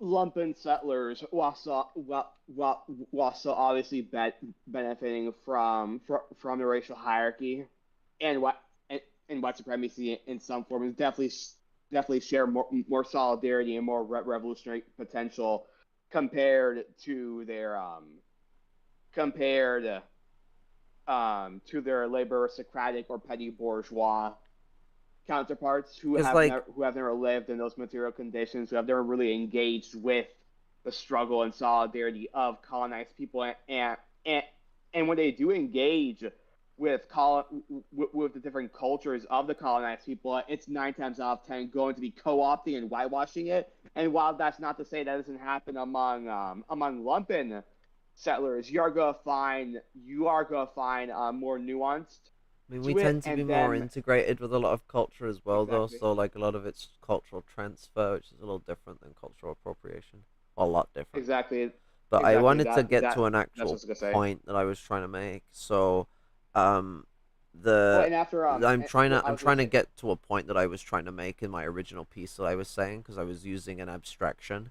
So, like, oh shit, with that situation, I can't make a dictative or like a very wise position because of those like different relationships that exist amongst an oppressor class and the oppressed class. I would need to know those things, and I don't. So I don't have the information to be able to dictate on like or like predict or analyze that situation for Egypt. makes sense. No investigation, no right to speak. No investigation, no right to authority. Uh huh. I think everyone should fucking speak and show up with what they don't know about something. It's just don't speak as an authority if you don't fucking if you haven't investigated. That's the Exactly. difference. That's what I feel like that quote actually means in Chinese, and the English translation lost that important part. It's like no investigation, no right to speak as an authority. So I just Mm-hmm. say no right to authoritate because it's quicker and rolls off the tongue better. Because because because how are you gonna be educated about it if you don't speak on your lack of knowing about it? As long as you're not being a fucking little shithead about it and acting as if you're a know-it-all and using your lack of knowledge in a hurtful way, then it's perfectly fine. At the end of the day, what I do know about it is that black like fucking like national liberation struggle has definitely pointed to places like Libya and Egypt in regards to black liberation from Arab colonialism. I know that. I don't know fine details to make any actual like articulate position on the matter that would be useful to anyone. I guess like find principal black comrades that will probably know a lot better than I do if they're like people that have studied and know a lot about Egypt, especially You someone who should comes probably from talk Egypt. about exactly. You should probably go to Shanti about this. I'm pretty sure. I believe she's talked about this before, and she would definitely know more about should definitely know more about it than us and that, and she's New African, so she also has that experience to add on to it. Aye, that's wicked. But yeah, no, how those different nationalities play out and how they interconnect and interrelate with one another in places like Libya and Egypt depends on the social forces. um Depends on the social forces in those areas and how those social forces are being shaped by class. Yeah, I live among people on the right. None of them, not one person I know is a racist. They find the idea want to put money preposterous. on that? So it's not right Wait. to say that he was right wing, and it's not right to say he was only left wing. He was partially left wing. And by the way, he What? hated capitalism, hated it. I just read a new biography of Hitler, and that was a major part of Oh the my biography, how much the fucking man hated god. capitalism. I mean, That's also Oh this my part unfortunate. is this fucking. part is in many ways true, but like in what way does he hate capitalism? It's not the way that we Exactly, hate because capitalism. He hates how exactly, like unruly capitalism is. He doesn't hate that capitalism is an economic system of exploitation. He just does not want it to be exactly. like so unkept and like He, unruled. Like it's this petty that's it. bourgeois like mindset of like if only we had like a dictator. Control. The petty bourgeois are like the most likely people in the UK that you'll hear turn around and go, if only the monarchy had like complete power over the government, then shit would actually get done properly. We got rid of the That's it. monarchy from having that kind of power. Well, we didn't get rid of them, but we got rid of their access to that level of power because shit wasn't getting done. Like, I don't know about that. I mean, shit probably would get done now because the monarchy are very well educated fascists that will fucking, like, that will probably rule this country with an iron fist these days. But like, the whole just not in changes the that service of the people. happened because of the fucking lackadaisical bourgeois mindset of the monarchy that got them tripped up their own dick by the bourgeoisie themselves. And then the bourgeoisie went and begged for them to come back and gave them loads of power still. And then like they reformed that power in the 1922 reformation of the British Union. And like that uh, took a bit more of their power away, but they still have a lot of it. Itty bitty bit. Just an Fucking itty bitty bit. fucking I've said before and I'll say again, it's not that fascists hate capitalism, they just specifically hate or oppose the big bourgeois because they directly threaten their class interest and their class existence. They don't hate the actual fucking capitalist system. They just hate how it doesn't serve their specific class interests, and that's the whole point of fascists trying to fucking turn back the hand of time to a time where they were the ones that fully benefit from I mean, from that that is the case system. for a lot of forms of fascism, but it does Not most of them. differentiate. Not all of them, though. Yeah, like fascism is stupidly diverse. Fluid. Um, Exactly. I mean, Like any Gengaros being a ideology in funny general. fucker, make Trump a Kaiser. Guy already is a Kaiser if you think about it. Or if you Fucking just smoke as much weed as I do, and then you shit I about it. heard I heard some random fucking person say that Donald Trump is what happens when that Donald Trump is what happens when Caesar and Winston Churchill have a baby. I The the love it fucking random. Kaiser Churchill crossover. The Kaiser Churchill expansion pack, more like it. Julius Kaiser and Winston Churchill. Deluxe edition, part 3. Oh fuck yeah. Yeah, a lot of people don't know that like it's the CAE. That's a Ka or Kai sound. So it's Kaiser. That's where the Germans got it Not from for their emperor. really. Because I didn't know Kaiser that. eventually became the word for emperor in Latin, and then like the Germans, when they had their emperor, they called him the Kaiser, which comes from Hmm. Kaiser, Julius Kaiser. It's not Julius We're either. Everyone says Julius Kaiser. It's like no, it's Julius. right. Latin. Um, where did where did Führer then come from? Wait, what? What the Nazis called Hitler. Führer. That's just a German word. It just means leader. Oh, okay. That's just the leader of Germany today is called the Führer. Oh, okay. Yeah. It's just the word for the leader. Oh, okay. I thought it meant something else. No. Like I thought that was common knowledge. Not in the U.S. Yeah, no. Although, Führer is the leader of any country. Reichsführer was what he like is like where you start getting into interesting names because Reich I means think that's what it was. empire.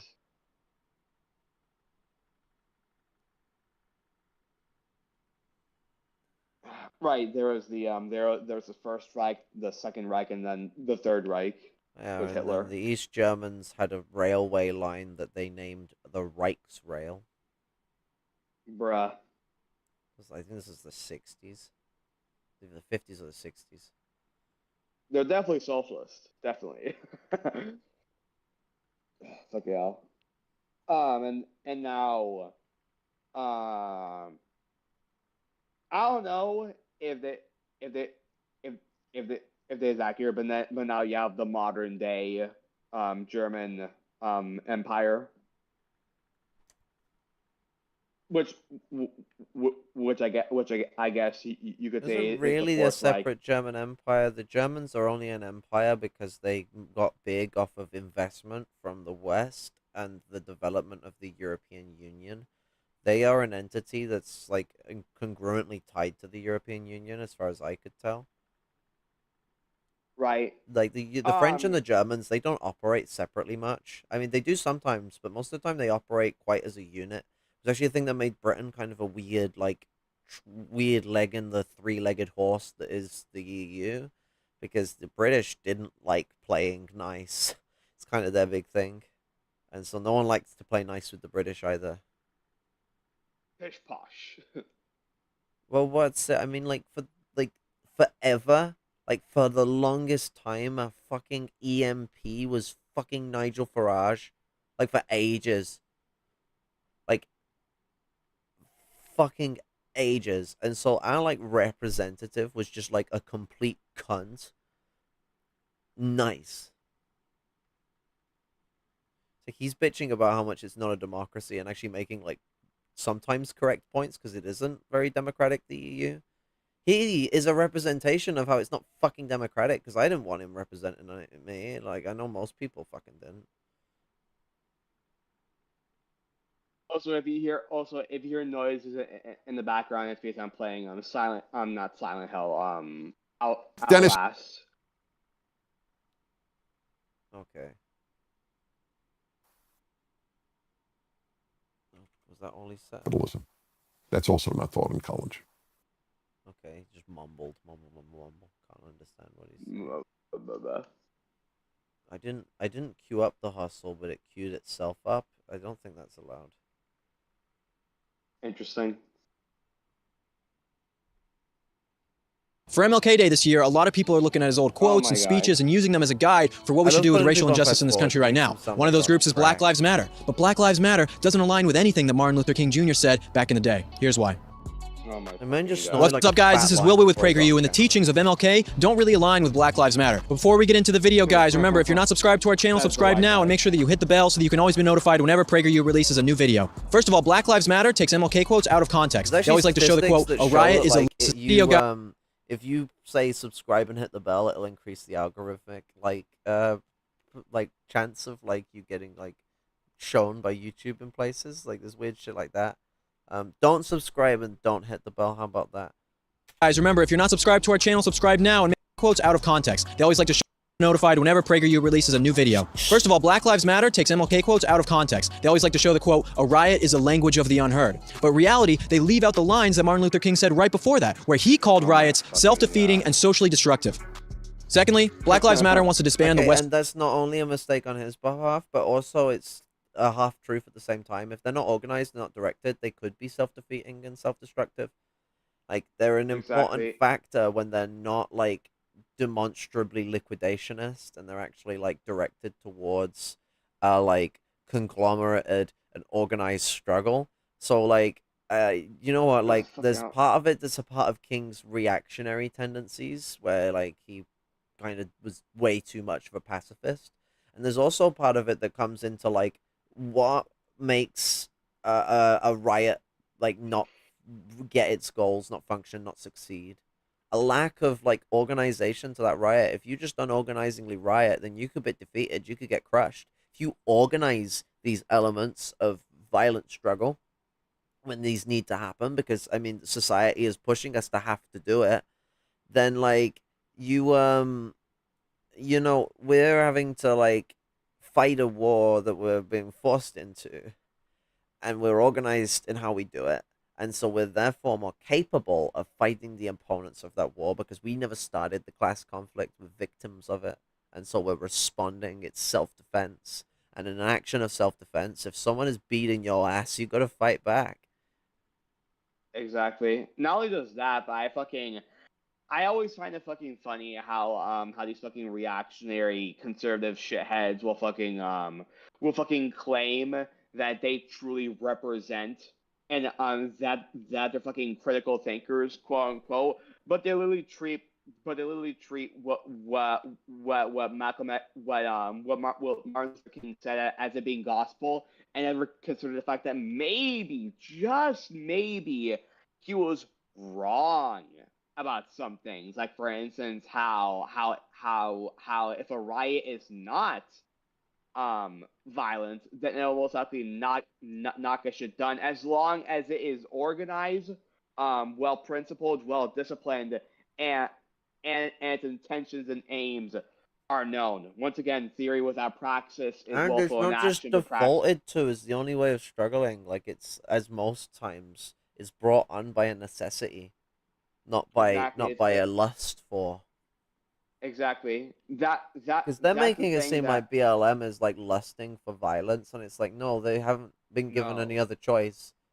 They've tried Exactly. I mean, the democratic ways of trying to stop police brutality. It hasn't worked. It won't work without like you actually like scaring the living shit out of the system, and it's never gonna end. But you could at least put limitations on its existence. Community control over the hell, police was something the Panthers were pushing for in this regards. I mean that's more so the early BLM days. Now BLM is mostly fucking reformist and fucking Well, and I'm on liberal about the because the movement. I'm not original. on about the fucking shitty Oh org yeah, that formed towards the end. I'm on about the movement. yeah, right. Like, I couldn't give a fuck about those sellouts. Like, this like defining the workers' movement based on the scab leaders of the unions. Like, they can fuck off. Yeah, no, they can fuck off. The problem is that Marxists didn't take up the ante. They didn't lead. They trust social democrats and rad libs, and look at where we are. Like, Absolutely nowhere. we took no leadership role in it. We didn't even form a proper United Front. Everyone's going on about United Front this, United Front that. United Front is a proper organization that forms. It's not just like, oh look, we're all fighting the same thing together, guys. How lovely is this? It's like no, you form an organization and then it's led by the proletarian organizations, Indeed. the Marxists. But We should be at the by front of any of this shit, not because we're like special or something, but because our whole thing is being steps ahead. We're supposed to be dialectical materialists. We're always meant to be learning, always meant to be thinking, always meant to be trying to fucking calculate the next step ahead. Like, well, exactly what is not to be done? It's a meme to say it, but like, it's like the catchphrase of Marxism. What is to be done? exactly. Not only just that, but the whole point is to take the most advanced sections of the vanguard and push them forward to eventually elevate and educate the people to be as knowledgeable or even more knowledgeable than us. It's not some fucking secret party club where it's a few select people. Like no, the whole point the whole point is to make it so anybody and everybody of the masses, of the people, can engage in organizing, can engage in leadership, can engage in becoming self-determined and having control of their own community, building dual power over their own community. That's the whole damn point. It's not about fucking having some weird fucking control over the masses and being quote unquote Damn, I dictatorship. signed it up for Judeo-Bolshevik wizardry. If I don't get my Judeo-Bolshevik wizardry, I'm leaving. Oh yes, you're wizard Harry. Nuclear family. They had that up on their website before they deleted it. But MLK totally believed in family values. He said the group of the father, mother, and child is the main educational agency of mankind. MLK didn't want to disband the nuclear family values. Like, just because we're opposed to like the class concept of the family doesn't mean we don't have our own values of family. You fucking dipshit. Like, what the fuck? Not only just that, not only just fucking that, but I was talking to Comrade Rob about this, and he made a good point. And correct me if I'm wrong, but when we say we want to destroy the patriarchy, to destroy the misogynistic patriarchy, and people being forced to engage in the quote unquote nuclear family. God, that has a weird fucking name. We're not fucking we're not forcing people to engage in one form of family dynamic, and that's it. No, the whole point of it of destroying and engaging in proletarian feminism is that the fucking nuclear family shouldn't be something that should be forced. Well, I mean, what's it? The nuclear family, even if it existed, would also kind of not exist because family wouldn't be about who is your blood relatives. That's the difference. Be, like the communist society, family is like decided by you and how you relate to people, and like that freedom to be able to make those relations and those connections and whom you come close to. Um, uh, the uh the what's it the because the family of society becomes this more like weird cohesive like whole, but there's also like intercommunity, and then you also have the Intersectionality. found family and how that works and functions. And so like everything becomes way more diverse than it is even now. And so like if the nuclear family exists amongst any family, it's like a piss in the wind, as any way of expressing yourself would be. Just as like how like um poly is gonna take more of a forefront as like the normal understanding of things, like, you know, because if you learn about how poly works, you can learn about how mono works. Monogamy is not gonna go away. It's just like I think those two That are could be like forced.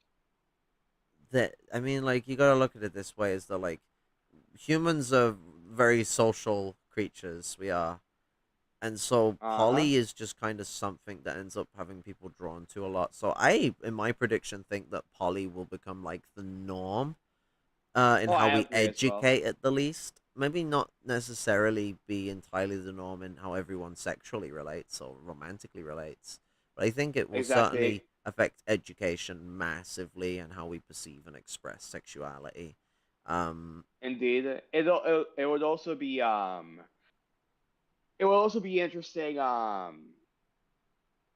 fuck what was I gonna say? Not just in forms of not just in forms of romantic or sexual, but it'll be very interesting to see how under a communist society how platonic relationships will also form. What is what you're if talking I'm about gonna take the before right having a social synopsis on it, a lot. If I'm gonna take the right synopsis on it, it's a lot of sex. so like friends with benefits essentially. Um, Maybe. Maybe a little bit. I don't think Maybe that's how just a it's little gonna bit. go. I'm being a memer, but like that's how the right thinks it's gonna be. Everyone's just gonna be fucking. Oh yes, because that's what we as communists want. We just want everyone to fuck. Well, That's our end if goal. queer philosopher Dennis Prager says it, it must be true. Exactly. If PragerU tells me that drinking your own piss makes you queer, then it must be true. That's It just truly you must trying to be. confirm your own beliefs, like everyone else who watches PragerU. Family, he wanted to strengthen it. Thirdly, Black Lives Matter loves affirmative action and diversity standards, whereas MLK believed that you should judge someone based off their character, not their skin color. Oh When my you push affirmative action, fucking giving people god. advantages Oh my or god! disadvantages Can just we because of the stop color of their skin, quoting this you are damn not following what fucking speech? It was set up I by fucking Kennedy. It was set up by Kennedy. He was basically I mean reading off prompter. Like I had a dream. Is just no. No, I'm sick it's of it. It's the it, worst. It's the worst speech that ever came out of that man's mouth. No matter what he said, anti-communist or pro-Israeli in his time, I had a dream was the worst shit that came out of his mouth, and it broke a lot of black people's support for MLK. I mean even MLK himself fucking regrets saying not only the worst part Because the about it is amount of that not damage it did to the black nationalist movement, it's like understated, I feel. not only do they fucking white not only do they use this quote over and over and over again, but they fucking whitewash it and don't even use it correctly, and they don't even say the whole quote because if I remember correctly, MLK never said judge a person by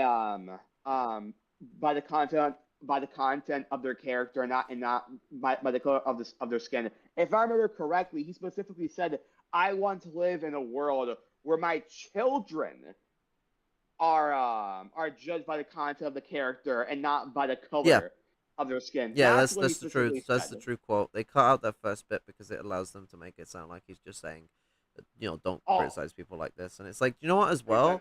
We're not the ones doing that. Yeah, we'll joke about haha white people, but it's like, because you're behaving like a stereotypical white guy, why am I not gonna do it?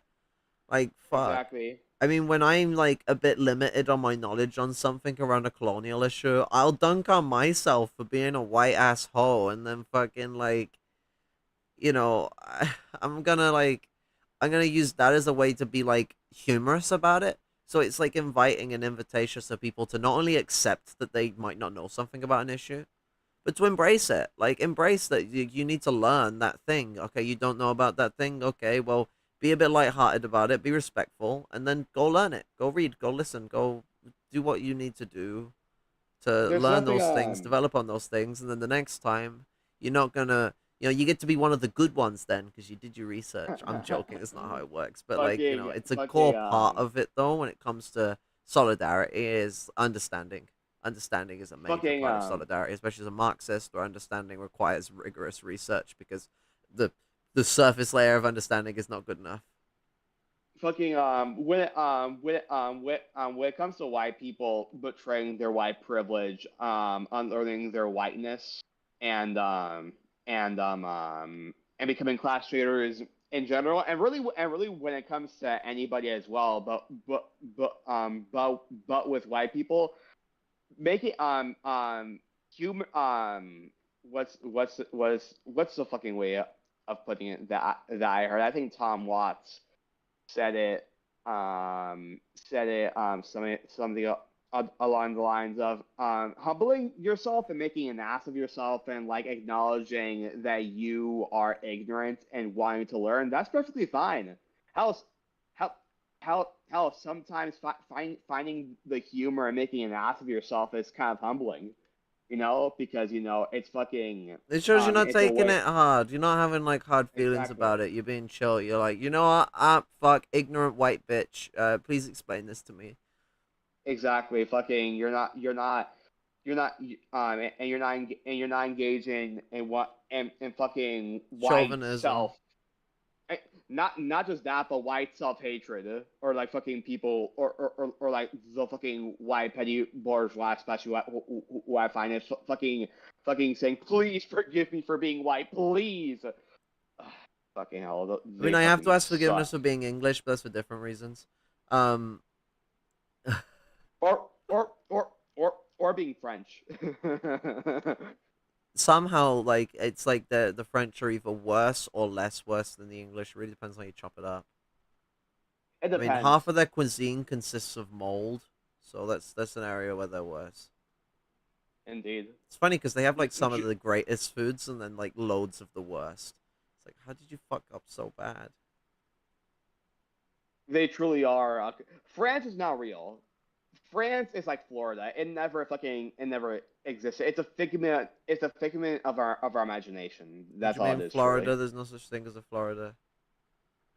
Florida, France, same thing basically. They're basically the exact same thing. They're basically the exact same person when you really think about it. But if they don't exist, how are they even a person? And you see that right there, that is what makes you a French person.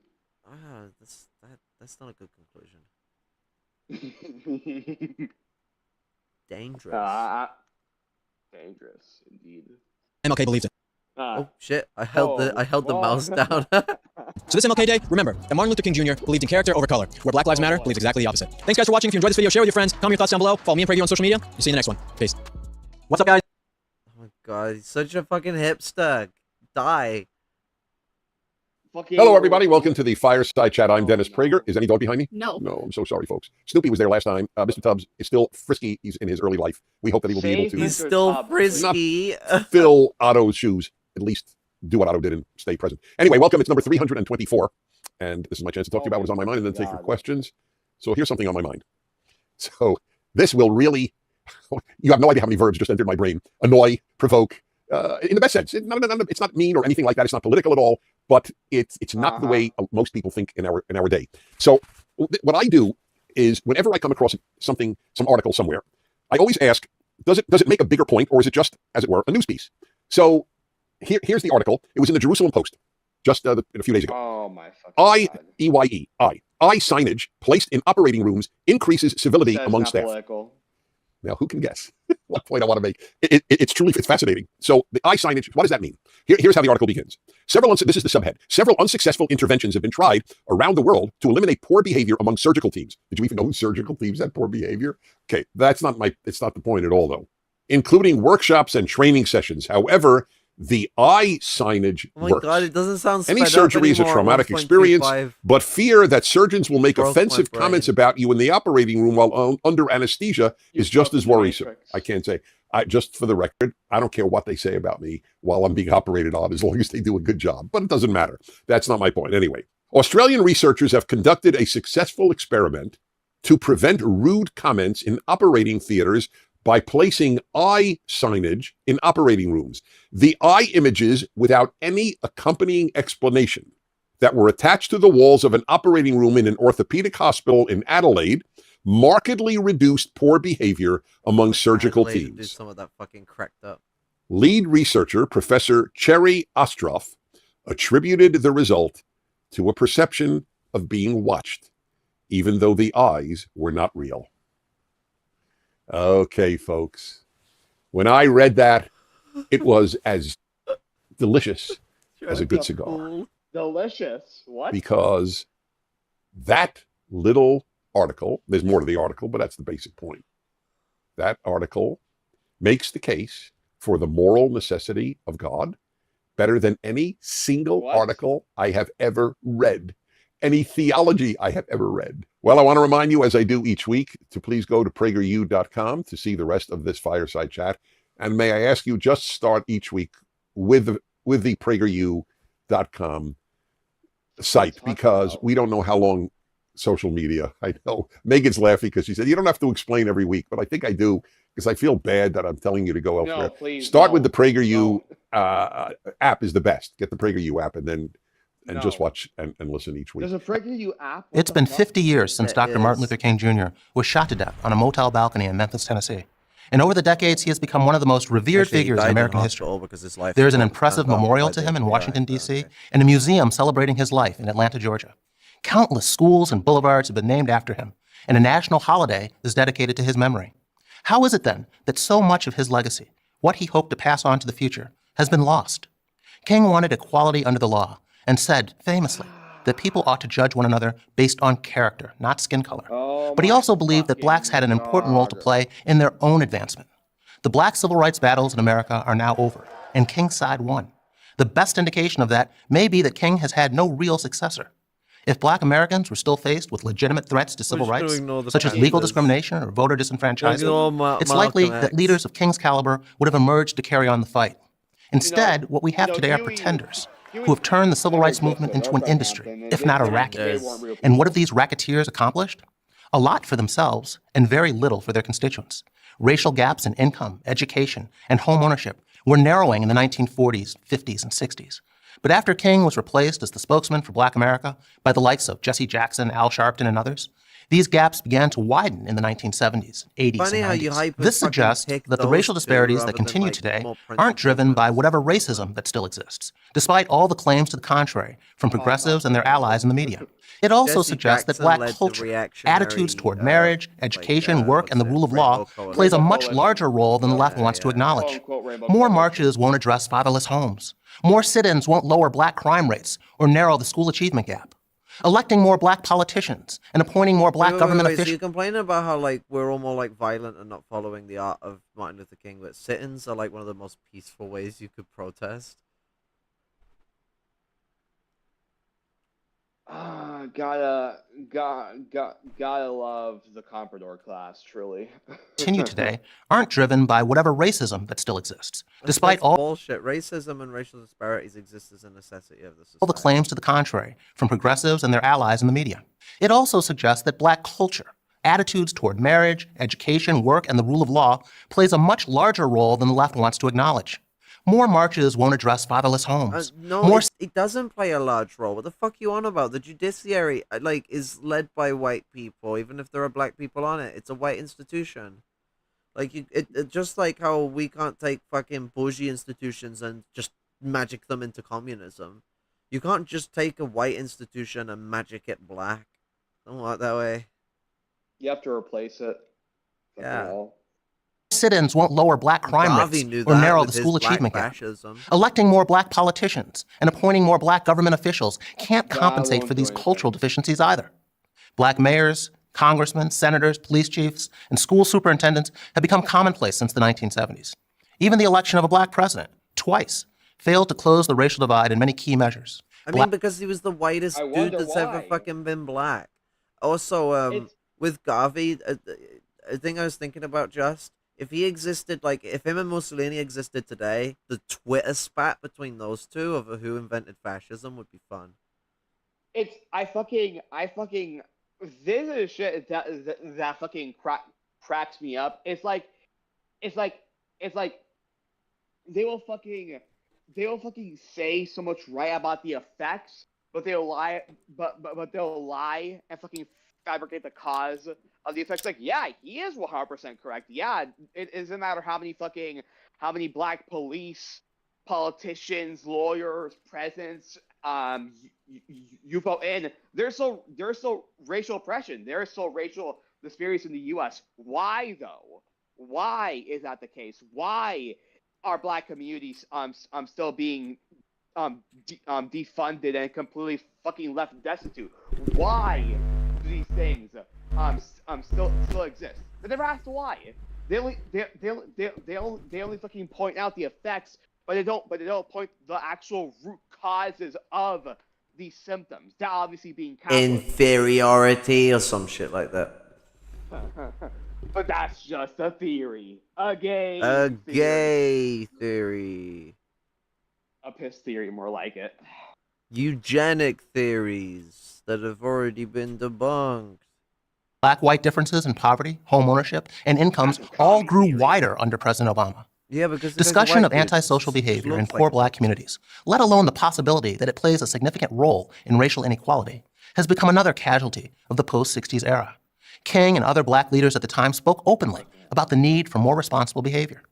After remarking on the disproportionately high inner-city crime rates, King told a black congregation in St. Louis that we've got to do something about our moral standards. We know that there are many things wrong in the white world, he said, but there are many things wrong in the black world too. We can't keep on blaming the white man. There are things we must do for ourselves.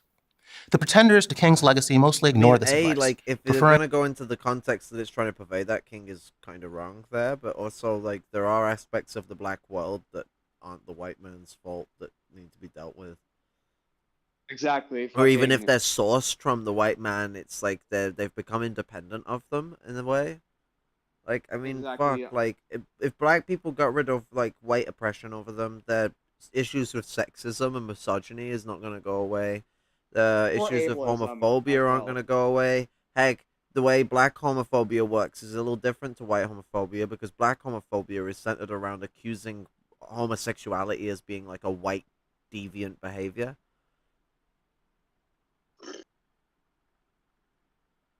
And certain and how certain phrases in AAVE are rooted in ableism and eugenics as well. So obviously while there are bigoted, reactionary, and fucking individualistic sentiments that do have their roots and stem from white supremacy and capitalism, they're still being upheld. In these communities by those people who engage in those reactionary systems. So it's still something that needs to be dealt with in that community as well. You know.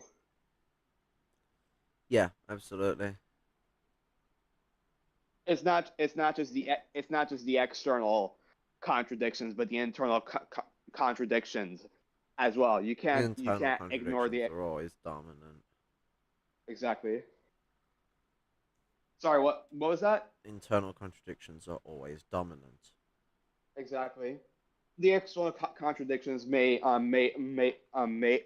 affect them, but it'll be the internal contradictions that will always lead the way primarily, and the secondary just merely helps in shaping them. Well, it's looking at like base and superstructure between the relationship of them. It's like the guidance and the alterations and the changes that can be done by those external influences can be massive. They can be huge. They can change the direction of everything, but they're not the driving force for even engaging with even those things in the first place, let alone anything else. As those external contradictions rely on factors and elements regarding internal ones. And so the source of their relationship is also tied in with internal contradictions. Exactly. Instead, to keep the onus sorry. Oh, I was just gonna, on whites. Where King tried to... I was gonna say fucking the secondary derives from the primary, but the primary can be found within the secondary. That's what I was gonna say. Yeah. King's legacy mostly ignored this advice, preferring instead to keep the onus on whites. Where King tried to instill the importance of personal responsibility and self-determination, his counterparts today spend more time making excuses for counterproductive behavior and dismissing any criticism of it as racist. Activists who long ago abandoned King's colorblind standard, which was the basis for the landmark civil rights laws enacted in the 1960s, tell young Black Americans today that they are victims first and foremost. White society is against you, they say, even if you have no clear examples of discrimination to point to. They are told that fire hoses and poll taxes have been replaced by unconscious racism, white privilege, and microaggressions. A generation of Blacks who have more opportunity than any previous generation are being taught that America offers them little more than bigoted teachers, biased employers, and trigger-happy cops. It's not only a lie, but as King understood, it's also self-destructive. Black activists and white progressives stress racism because it serves their own interests, not because it actually improves the station of Blacks. But this neglect of the role that Blacks must themselves play in writing their own lives can only make matters worse. A half-century after King's death, plenty of people are paying him lip service. Far too few are following his example. I'm Jason Riley of the Manhattan Institute for Prager University. Thank you for watching this video. To help keep PragerU videos free, please consider making a tax-deductible donation. The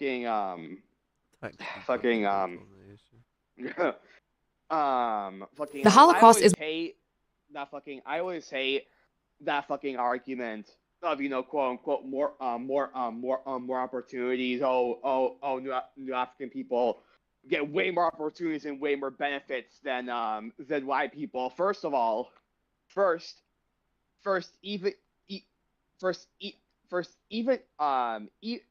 even with some of those extra benefits, why are those extra benefits given in the first place? And B, even with them, some of them, that still doesn't disregard that new African communities are still way more defunded, less kept up, and far more lumpenized than white community. It doesn't disregard the fact that a lot of new African communities face poverty, impoverishment, and face extreme fucking horrible and disgusting and inhumane material conditions. And even with those those benefits, in whatever form they may come, those benefits still come from a white power structure, from a white supremacist state. So if said person, if it would be more profitable to take those benefits away, it will be done to maximize profit. Yeah. I fucking hate that. I fucking hate that argument. Also, sorry if I was annoying you, Kara. What? What do you mean? Again, just intrusive thoughts. Like I just randomly think that I may be annoying people.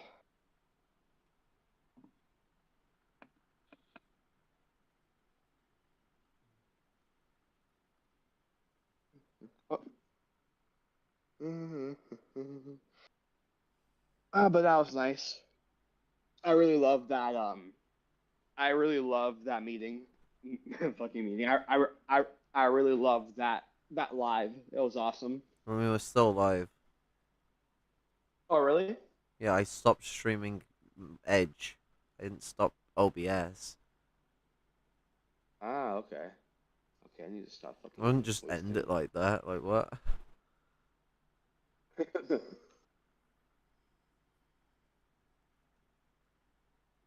was gonna say something. I'm not sure what it was. You were gonna say how that guy was a sissy baka. That's what you were gonna say. No, because I don't say that.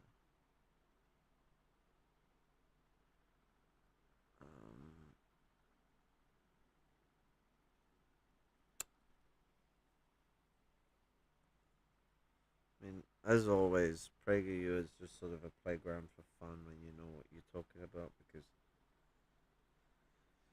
I mean, it's like, because they're crafting things that are distinctly incorrect to the reality that they are, and they're like, they're trying to well craft it, but it also has this like hella like dad's first internet page energy to it.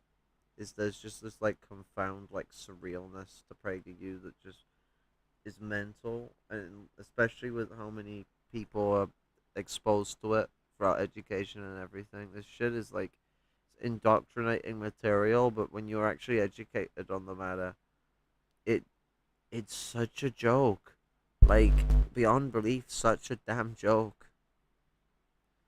And It's fucking always a sad. great place to go for a easy picking for a good funny video.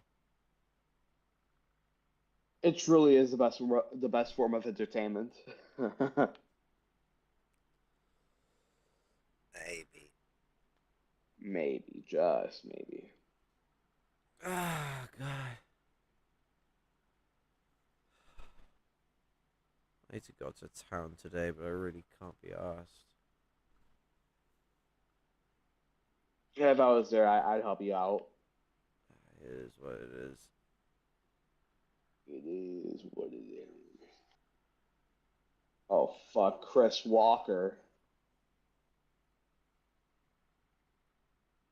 But, yeah, I mean... Fuck. I definitely Yeah, need to fuck go out PragerU. today, because I gotta get, like... I gotta get snacks. I can't be on my period and not have any fucking crisps. I will actually murder someone. Like, how badly do you need crisps right now? Bad. I have none, and I'm like freed of either 3 or 4 days into my period. Oh, no, yeah, I that's definitely fucking bad. need them.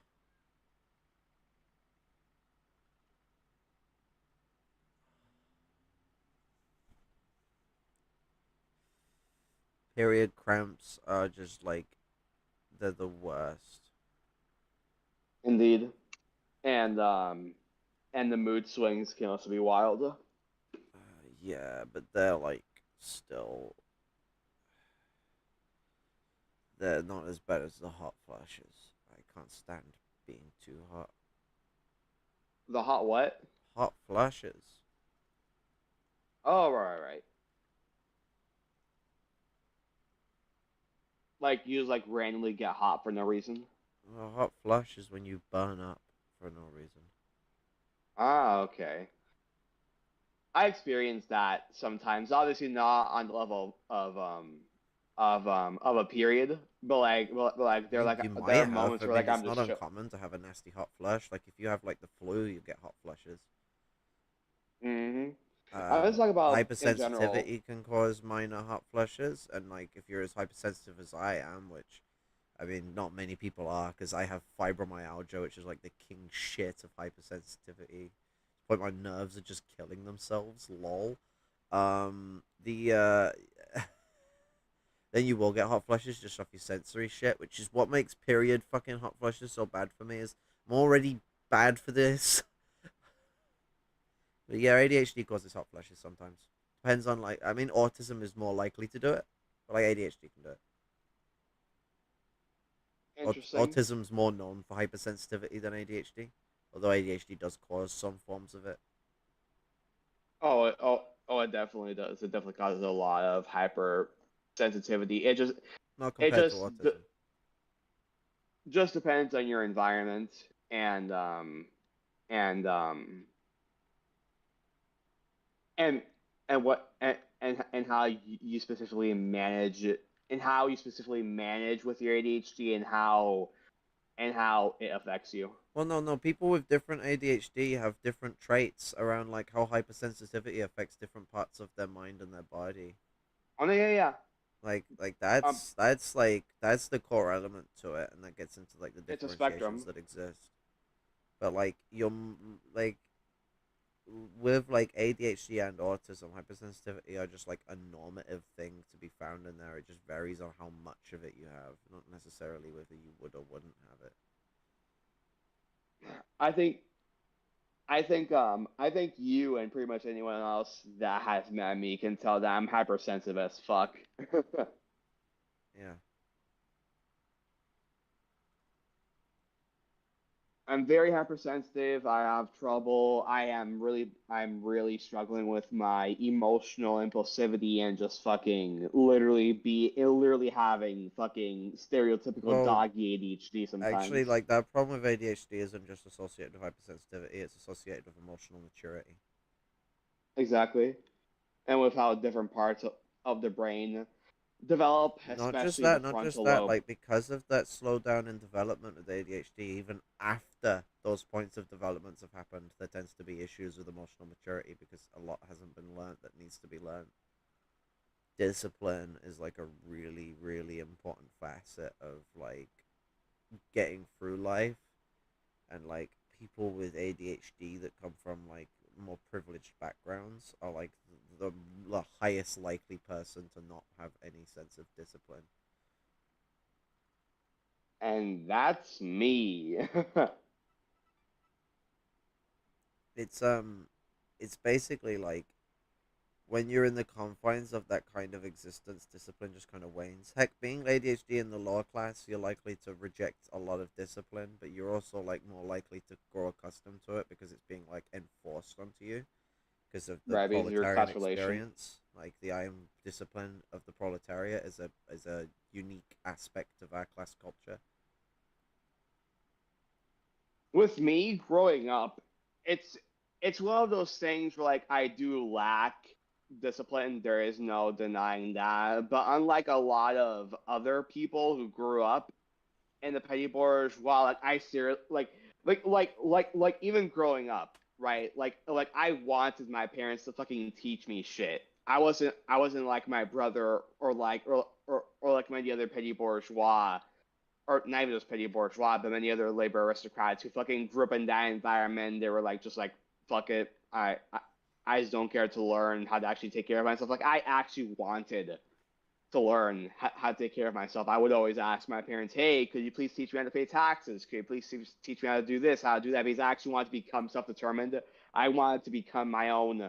I wanted to be able to provide for myself. And even now, to this fucking day, I still try to do every single thing that I can by myself to learn how to do it by myself. So that so that way I can probably take care of myself and have agency. Um um Agency and how to build those healthy dynamics with myself and the world around me and other people. And not just for my own well being, but for the well being of others.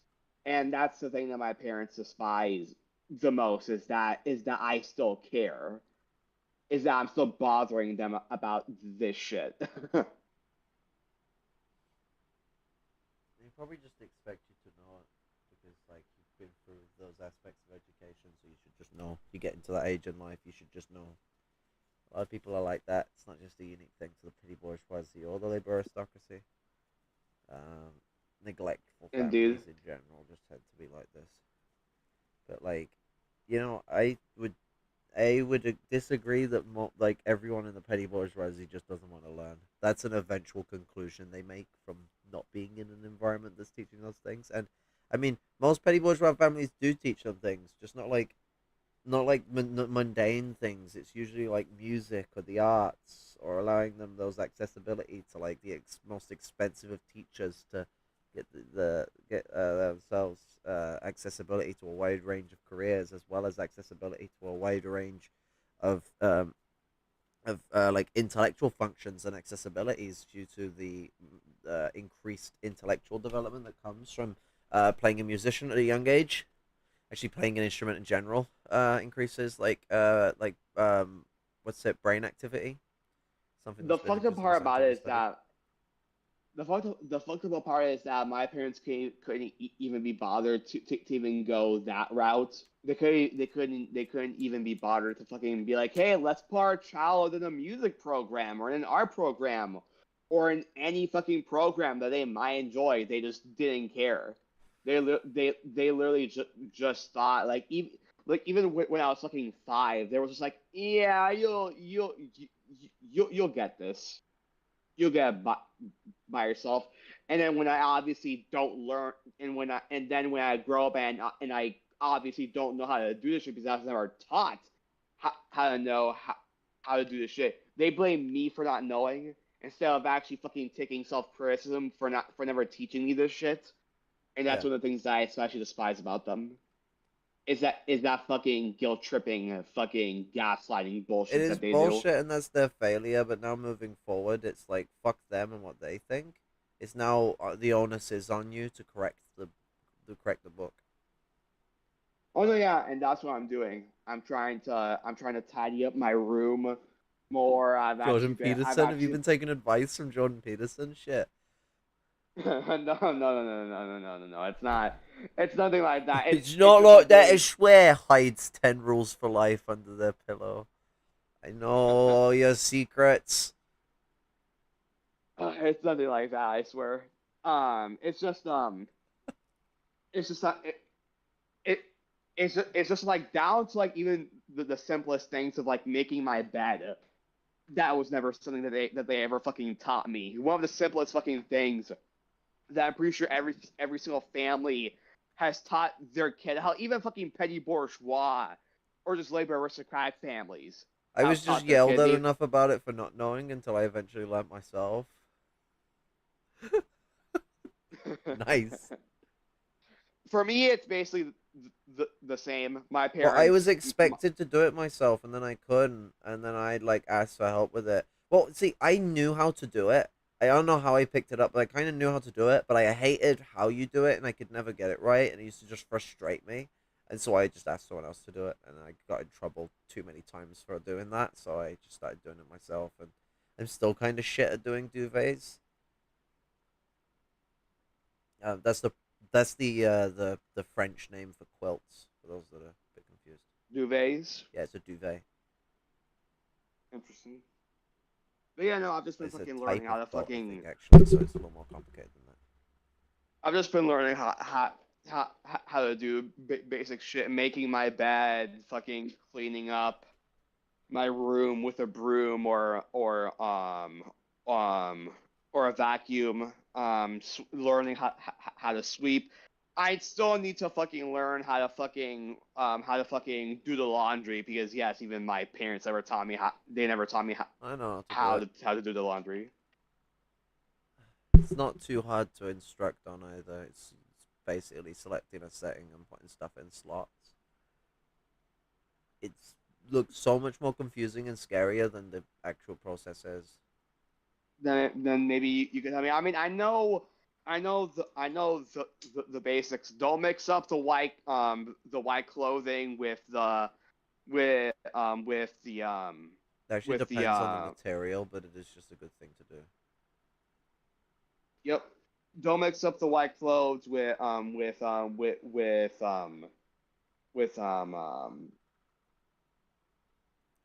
clothes. Yeah. That honestly, that sounds I could honestly see how some people use that as a fucking racist dog whistle. You don't mix up the white clothes with the colored clothes, fucking hell. Well, what's it? You're not supposed to mix your whites or your blacks. That's an actual rule around washing machines. So I mean, take it as you will. I mean, like you actually can. It like I said, it depends. It actually depends on the material. It's just safer to tell someone who's not like advanced in their understanding of clothes materials to just not mix them. I don't really give a shit, to be honest. I just wash my clothes when I wash my clothes. Indeed. Don't mix the white clothes with the color clothes because they might fucking mix and get the fucking yeah, you don't mix the white clothes with the black clothes because the white clothes will go gray. Yeah, exactly. And then the black clothes and the color clothes in general were set to lose their colors and they'll get ugly as fuck. So like I know the basics. I just never fucking I was never taught. Well, it's all about knowing where to put the powder, like in the fucking which is in the drawer, or the liquid, which will usually be in the drawer, or you might have those fucking horrible fucking packs that are a crime against humanity, and they go straight in the washing machine. I mean, fuck it, I might as well just show you. we're still live at the moment. You sure you want to do stuff like that? Oh, okay. I thought. I told you if I had ended the stream, you would hear me end the stream. Like I would speak to the viewers. Ah, okay. I wouldn't just end a stream like that. Was what I said. Oh, okay. Didn't hear that part. I said it when you Well, were like, guy. when I said that the stream was still going like ages ago. I said I wouldn't just end a stream like that, as in abruptly with no ending. Well, guys, I'm about to dox myself. It's not a wise thing to do, especially as a part of any movement. Oh no, yeah, I'm joking. But yeah, I have one of those LG washing The machines. make doesn't really matter. It just has a drawer and it has a washing machine, and you put shit in either. My parents. I mean, we use different fucking things, but my parents mainly use the pods. We use those. Well, yeah, you just chuck those in the washing machine. Yeah. Yeah. Like that's piss easy. Like you just want to load up, probably a 9 kilogram load. It might be a 15 key washing machine, but it's probably 9 key. How can you tell? It says on the front of the fucking washing machine the weight that it can take. Okay, let me see.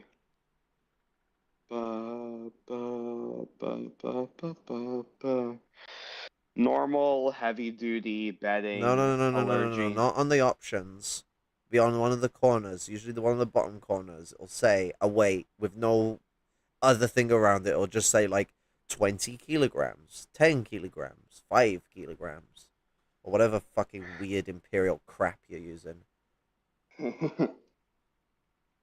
It doesn't say anything like that here. I don't see it. I don't see how much But weight. just don't overfill the washing machine. That's all it is. Just don't overfill. Exactly.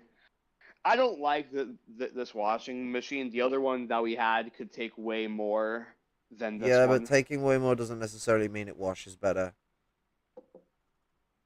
True. This one has more options, so it's probably better overall. I mean, that depends. I mean, usually about 3 options matter on a washing machine.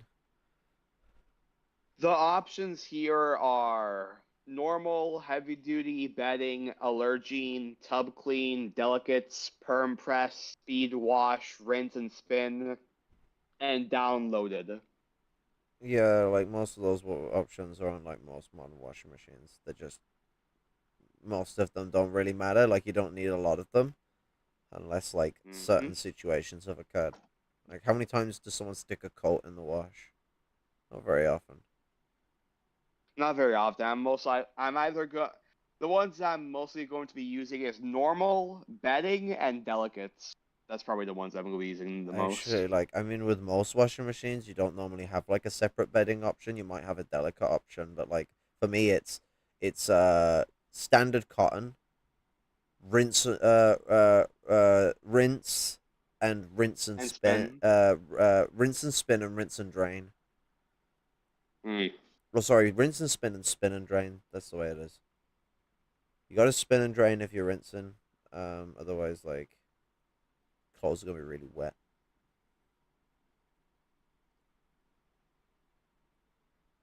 And so those 3 were all that really mattered. Mainly like rinse and spin, because that one we could just keep repeating it over and over again until like I felt my clothes were washed. But the cotton one was good. I just set that for like a 3 hour and 30 minute spin, like.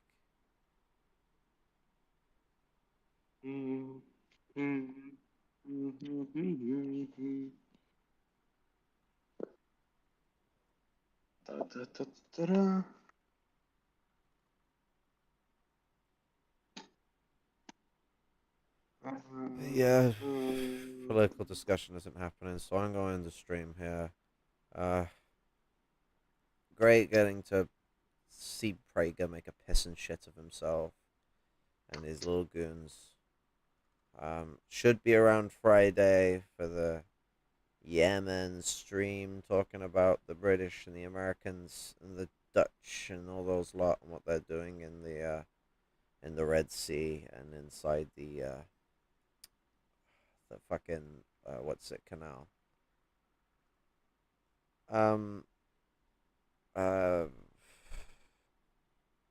Adios. Catch you in like 2 days or so. See ya, comrades. Love and solidarity. All right, salute. Love and solidarity.